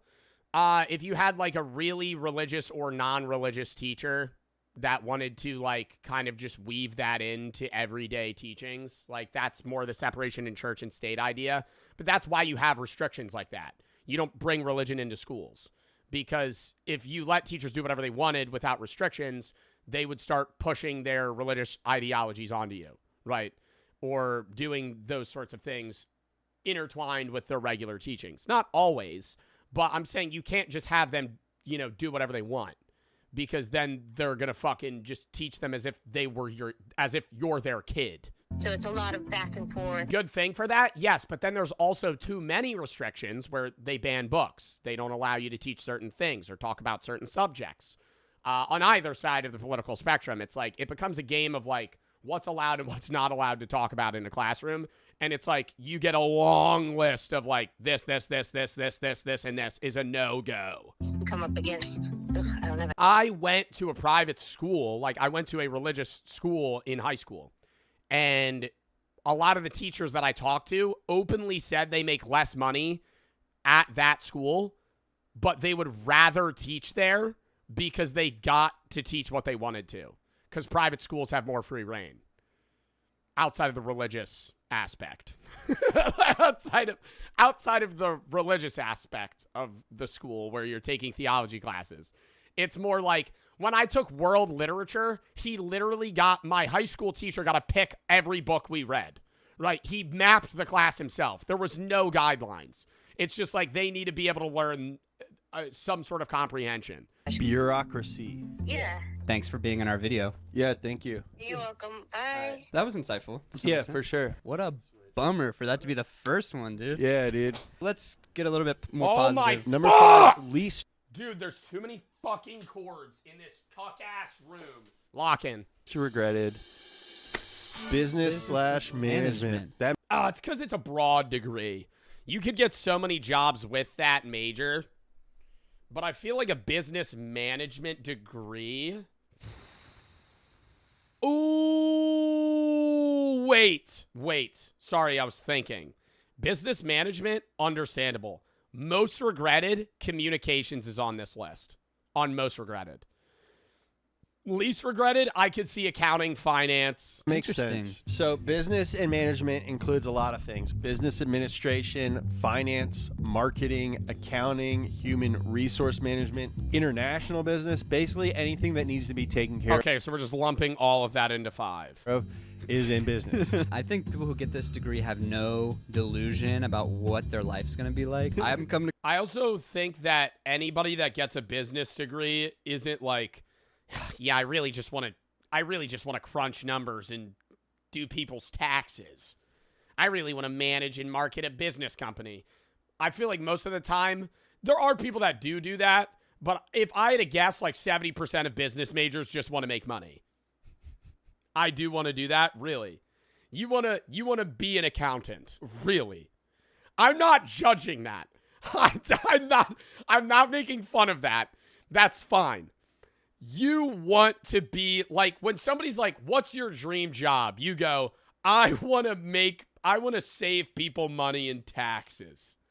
That's what you want to do. But money not involved. Like, not the fact that you could potentially make really good money.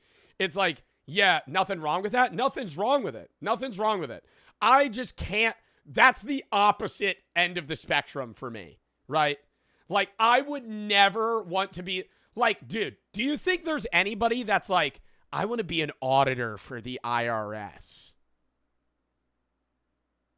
Like, that's the job. That's the dream job, is auditing.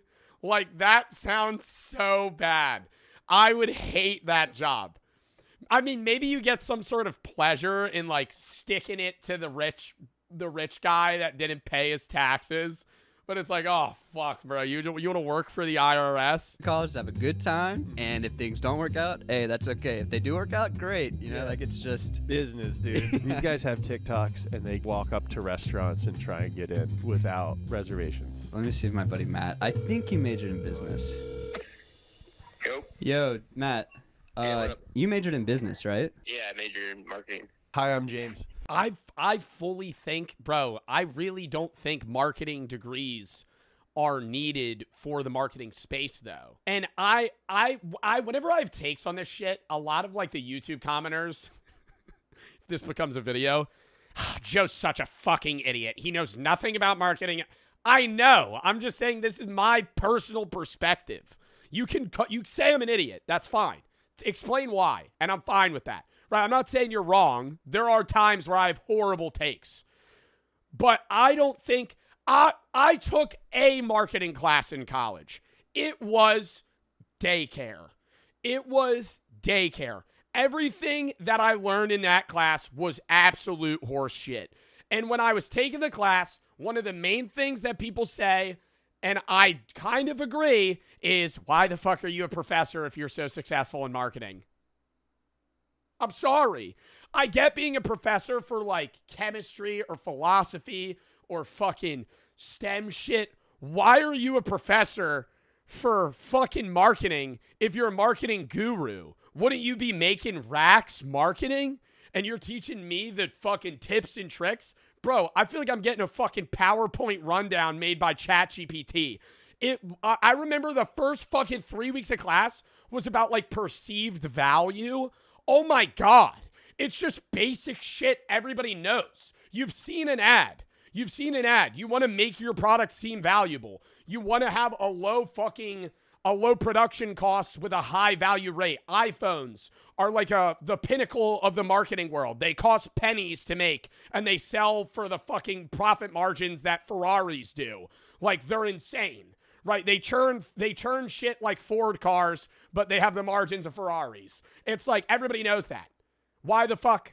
It's not pennies, bro. I know, you dumbass! It's not pennies, bro. Yeah, it's... dude, I'm not actually saying they cost pennies. I'm saying they're cheap. Oh, fucking hell, bro. It's the number 5, like, people are most happy that they... But that's what I'm saying. Like, when I took marketing, granted, it was the first class. And I know it's going to go much more in depth after that. But, like, I fully believe experience outweighs... what word am I looking for? Oh, like requirements. Like, if you have a degree in marketing and you go to apply for a job versus a guy that has proven success in marketing and social media, who are they going to hire? Who are they going to hire? The fucking guy that's proven his success, not some dude that just got a 4-year degree for marketing. Like, that's why when you go to the, like, business in general, do the internships. Do the internships, because that's how you get in. That's how you get the experience, because the experience with the degree is always going to be an experience. But if you just have the degree, you're not going to get a fucking job at a high-tier place, because they want a guy that knows what he's doing. Adrian did it. Really? Yeah, do you regret your degree? Are you happy that you got your degree? Here, one second. Can I also just do a copy real quick? Or pour over? Just give me 1 second to finish paying real quick. Yeah. You can tell this guy's got the goods. Yeah. So doing a second transaction, right? Yeah. Perfect. Let's just do that. That's all. Okay. Thank you. I was basically like highly recommended by my parents that I need to get a business degree, but I would have got a degree in like engineering or science in some capacity because I actually like enjoyed that. Yeah. Like if you got a degree in like finance or accounting, I think that'd be helpful. Like I got a degree in marketing, I think that's like an absolute joke. I don't think it actually. Oh, weird. Weird. I was just doing a rambling about how marketing degree is a fucking piece of shit. What the fuck? I think you learn valuable shit. But like, bro, all smart marketing guys that I watch speak know their shit from the jobs they've held versus the degree they had. Like, you could get a genius. Throw it in sub only! Please! Holy shit! Why are people spamming that, bro? Stop that poll, mods. I'm sorry, bro. I really want to lock in today. I'm really excited about the videos we're watching. Please stop trolling, mods. I'm genuine. I'm actually asking you. I'm not faking the rage right now. I want to lock in. I look over at my chat. Nobody's typing shit that has to do with it. Please. Please, chat. It's in sub only. Shut the fuck up. Oh my. Are we ready? Like helps with anything, but like I'm happy I guess that I have it. It's the 5th least regretted. Like, why do you think that is? I would say that people are probably happy with it because it like everybody ends up going and working in business no matter what your profession is. Well, dude. Yeah, it's more you need the degree to get in the door versus actually the expertise. It's just the fact that you need a business degree. Thanks for answering our questions, dude. I'll see you tonight. Yeah, I'll see you tonight. All right, later. Should I not tell Lindsay? See ya tonight. Okay, that was hilarious. He's like, I don't regret it at all. Huge waste of time. Yeah. But he did make a good point there at the end where like everything is business. Yeah, I think no matter what you do in your life, you'd be like, oh, well, I used that thing I learned from business school. Like, there will be something. Yeah. You won't feel like it was... Yeah, I'm not saying that you're not getting any value out of a marketing. I think business degrees in general have value. I think going to school for general business is weird because you should still just pick some sort of alleyway down the line.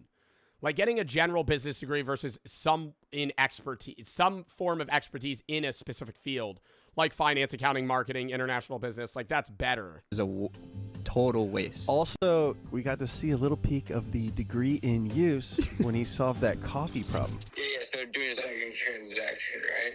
Let's just make 2 transactions. That's management. Let's make 2 transactions.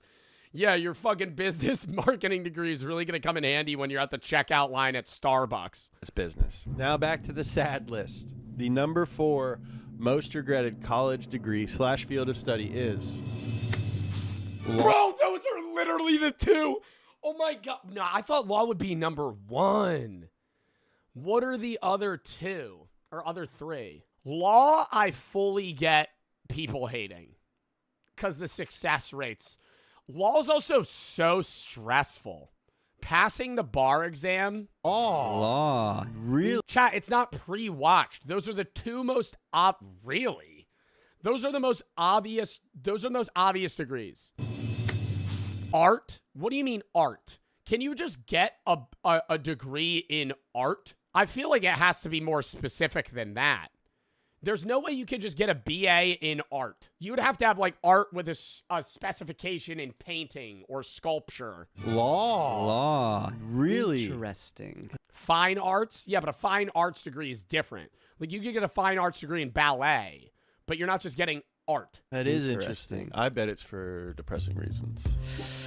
It's easier to convince yourself that you could be a lawyer than you could be a doctor. Like, there's no part of me that... No! I think it would be... Okay. I think it would be harder to be a lawyer than a GP. But I think being a surgeon is a hell of a lot harder. I think being a GP is a great job. Being able to walk in and do, like, yearly checkups, maybe a prostate exam here and there, that's a great job, you know? You just walk in, do the same shit every day. You get paid like $150K more, maybe, depending on how far you into your fucking career. And then you leave. What's a GP? General practitioner. It's basically the doctor you go to for like your yearly checkup. Does your GP do your prostate exam? I don't know. Do you have a specific doctor for that? I hope not. I feel like that'd be really creepy. You have to go to your prostate doctor. I don't have one. Don't worry, we'll schedule your appointment. You walk in, he's just like putting on the glove. It's like, oh, I could be a doctor. But like 100% of me is like, dude, I'd be a sick lawyer. And I also lubed up.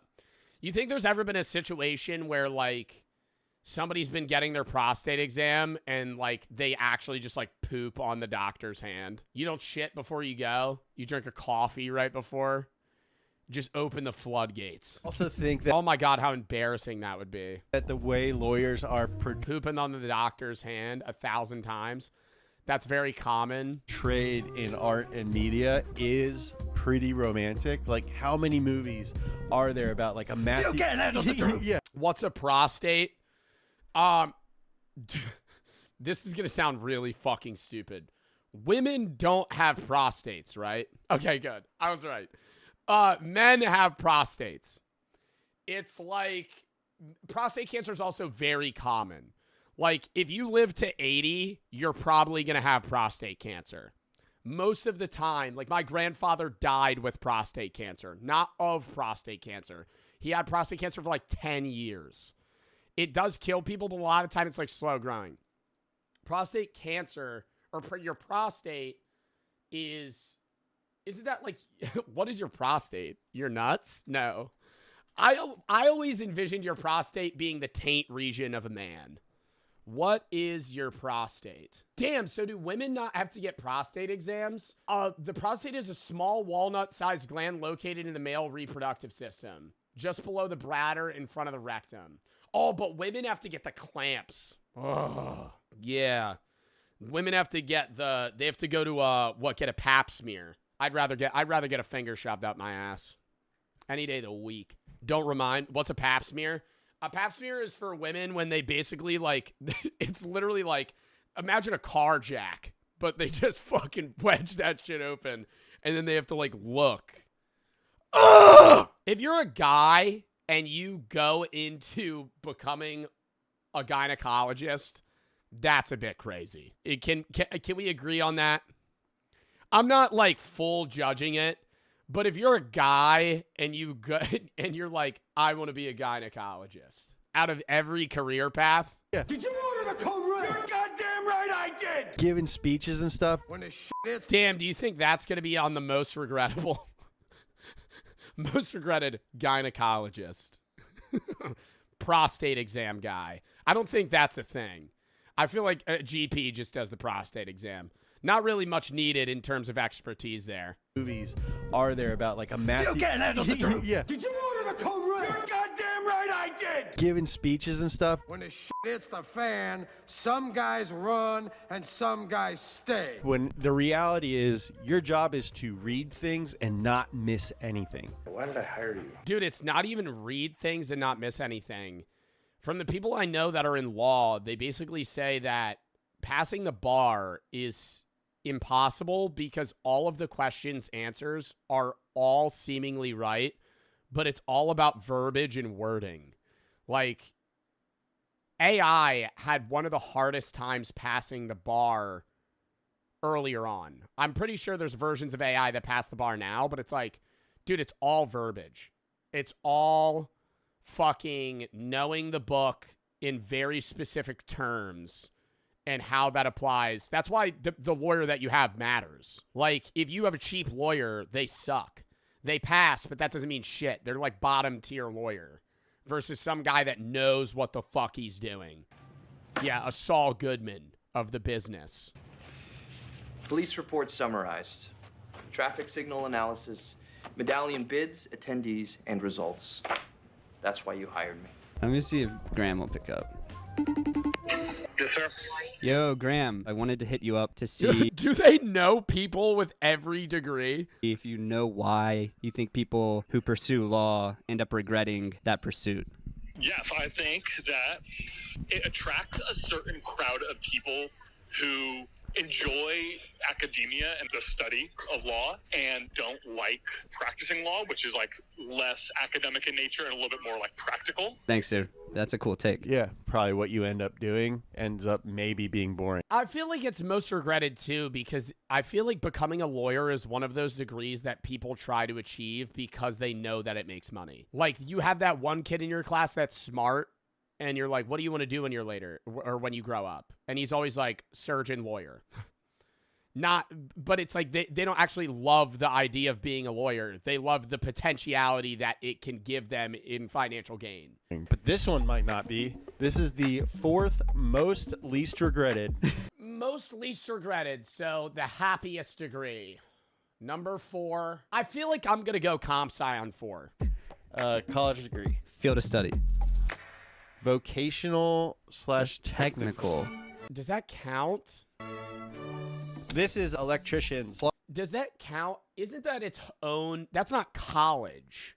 Vocational school isn't college. What's vocational? Electricians, plumbers, fucking, carpentry. Plumbers, automotive technology, cosmetology, it's a trade school. Culinary school. We're talking about the trades. I think we've seen like the expectation versus reality. I would have put that at number 1. Brought up for both of these, right? Like expected one thing, didn't expect the red tape. Expected all the academia, didn't expect the workload or whatever. Oh, you know what you're getting into in vocational school. You just go because it's a steady job. Like you're setting yourself up for the future being an electrician, but it's like you got to be an electrician for the next 35 years.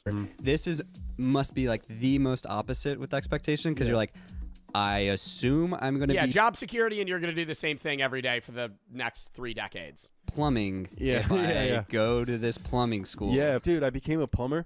Did you know I got to deal with water?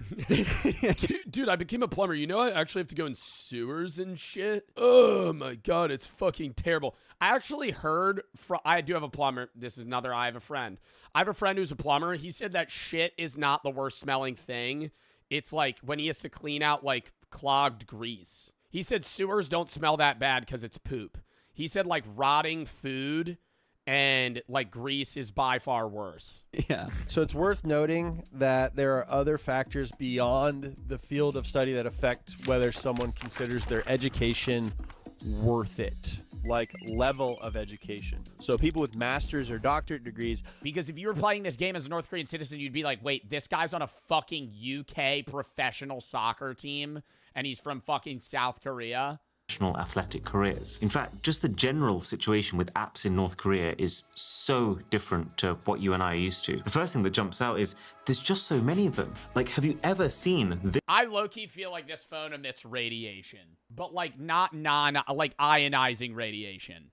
Like this, I feel like this phone, like if you slept next to it, would probably cause some health problems. This many apps pre-installed on a smartphone. This right here is a medicine app, but a medicine app where you can order whatever you might need for home delivery. There's maps with navigation too, although fascinatingly, it doesn't show a clear dividing line between North and South Korea, and also doesn't let you zoom any further out than the country itself. It's a little bit more advanced. Bro, you can't see the fuck. Do you think they have a globe? Do you think they have a globe? Do you think they teach? Bro, we've seen so many documentaries about North Korea. I don't think I've ever actually asked that or, like, looked into that. Do they know what, like, the continents look like? Than I was expecting, and They have to. They have to. some ways too. The Earth's flat? I don't think they think the Earth's flat because there's no religion. There's no religion, and that's where, like, it kind of got phased out. There would be no reason for them to say the Earth's flat. Like, there's a store here where you can buy things like And there are genuine fucking scientists in North Korea. Like, dude, there's people working on, like, military high-grade, like, physics-based shit. smartwatches and So they know the Earth's round. TVs, all using an electronic wallet, and it's part of the intranet. It's also on this phone, really surprising to see, if we look past the logo that is very clearly just an NBC ripoff. This is It's so weird, though, that they're just, like, choosing random logos to just kind of rip for different apps. online gambling, with even the option Huh? North Korea has gambling? of the intranet. It's also on this phone, really surprising to see, if we look past the logo that is very clearly just an NBC ripoff. This is online gambling, with even the option for sports betting, as well as just What fucking sport are you gonna bet on? North Korean sports?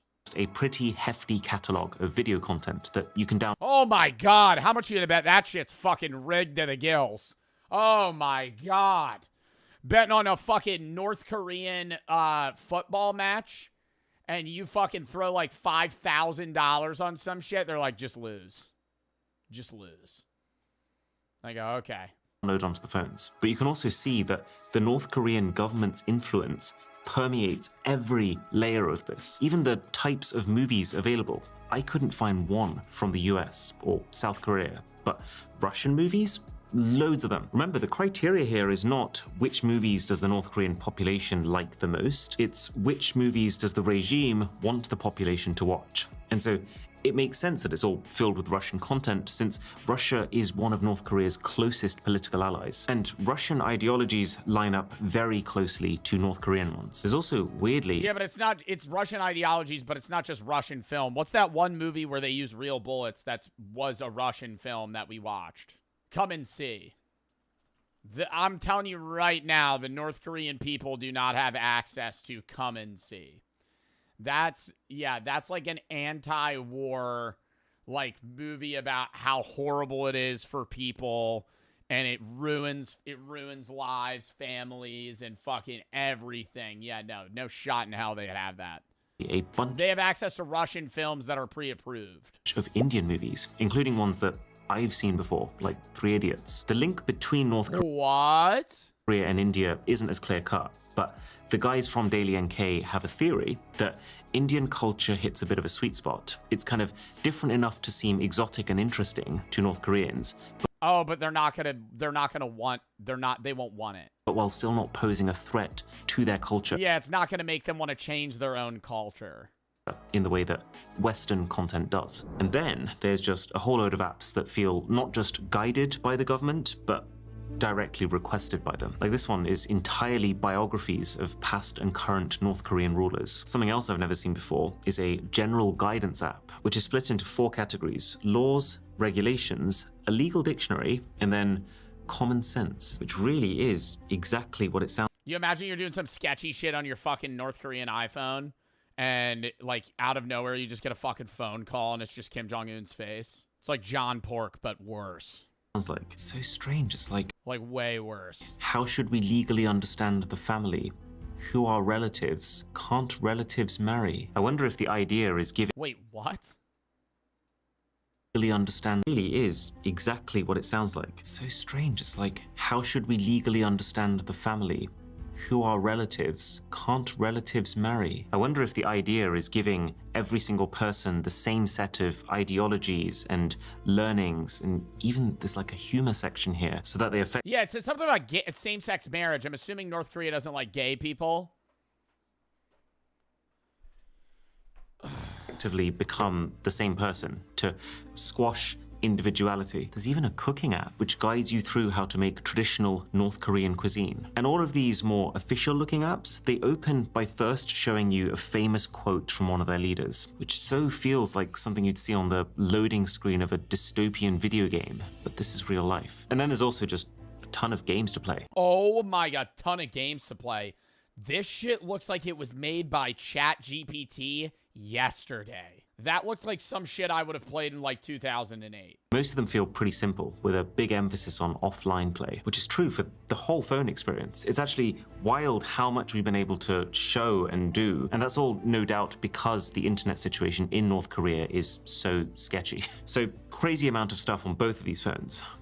But there's a very good reason for that. See, getting new apps is not as easy for North Koreans as it is for us. They have an app store. You can download apps on your own, but, and I can't actually quite wrap my head around how this is the reality, you can't open those apps until you've taken your phone to an in-person store where they will authorize them for use and download the necessary back-end data for them to function. And believe it or not... What? So if you want to download an app to use it, you have to basically redo like a background check at like a physical fucking phone store for them to like give you access to play fucking Flappy Bird. There's an extra wrinkle that comes with this. Your apps in North Korea expire. So this one here is telling me it's right. Oh my god, you have to get renewed access to use an app. Oh my god. Do you have to pay? Is that money? Run out, and he's basically asking if I want to pay for 6 months or for 12 months for a bit of a discount. Effectively making Oh my god! Don't let EA get their hands on this. Don't let EA get their fucking hands on this. North Korea's charging people to use an app. They have a paid subscription service for like a fucking free thing. Like just a regular app you would use on your phone. Free app, a paid subscription. Even ones you would not expect to be, like the laws of North Korea. Bearing in mind, North Korea is one of the poorest countries in the world, with its national income per person being just 3.4% of that of South Korea. Then how are they buying phones? This has to be solely restricted towards like the top 5% of North Koreans. Like I could see the average not the average North Korean. I could see like a middle like not middle class. I want to say the median North Korean individual by income having like a pager where they have like a phone that like is so restricted. It's basically just like a flip phone where they can call like 4 people. And it's like how they talk to their boss or like if the government needs to send them a message or something. Like I could see that, but I feel like this is just no one has this. Concept of being able to sustain a large library of apps is a luxury that very few will be able to afford. And that's assuming you... Oh my god, imagine you have to pay to use settings. Sorry, your settings subscription expired. You have to pay us $40 to use the settings app. You can even afford the phone. But we already uninstalled it because you didn't pay for it. So now you need to go in person to get settings reinstalled. You didn't pay to use the App Store, so you can't download apps. You need to pay us to be able to use the app to apps to get the App Store. Well, here's the real conundrum. The App Store app got deleted off your phone. So even if you did go in person, you wouldn't be able to reinstall it because they can't re-download the App Store. You just should have paid for it. So your phone's basically a brick. You're going to need to buy a new one. Did find a way to sideload your apps without going to a physical store for that authorization, or if you found a way to get around the app expiration system, which we realized. Do you think you have any North Korean viewers? No. We're 16 minutes into this video, and you just asked whether or not you think they have YouTube? As you could temporarily do just by changing the date on your phone to an earlier one. There's a very important reason. Wait, you could jailbreak the phone, huh?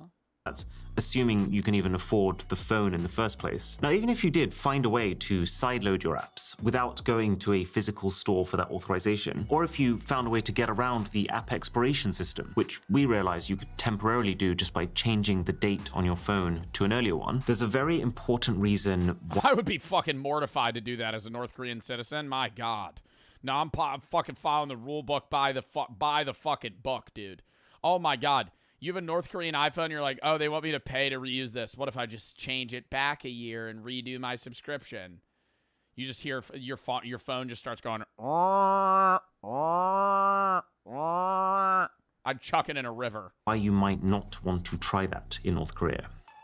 And it's called Red Flag. Red Flag is an underlying layer of surveillance software that appears on all phones sold in North Korea. We know it exists because we can see the effects of it, and I'm told older versions used to be really easy to see and get around, but in these newer phones, Red Flag is now baked into the lowest level of the Android software, making it almost untraceable and impenetrable. Plus, it blocks off developer settings, which you can normally unlock by tapping this build number several times, meaning that it stops you figuring out what is really going on behind the scenes. But the idea of Red Flag is to persistently make sure that what you're doing on your phone is legitimate. So every file, every app, every photo that you take has a digital signature, a record that signals to the phone You where... start fucking snapping pictures of your butthole, dude.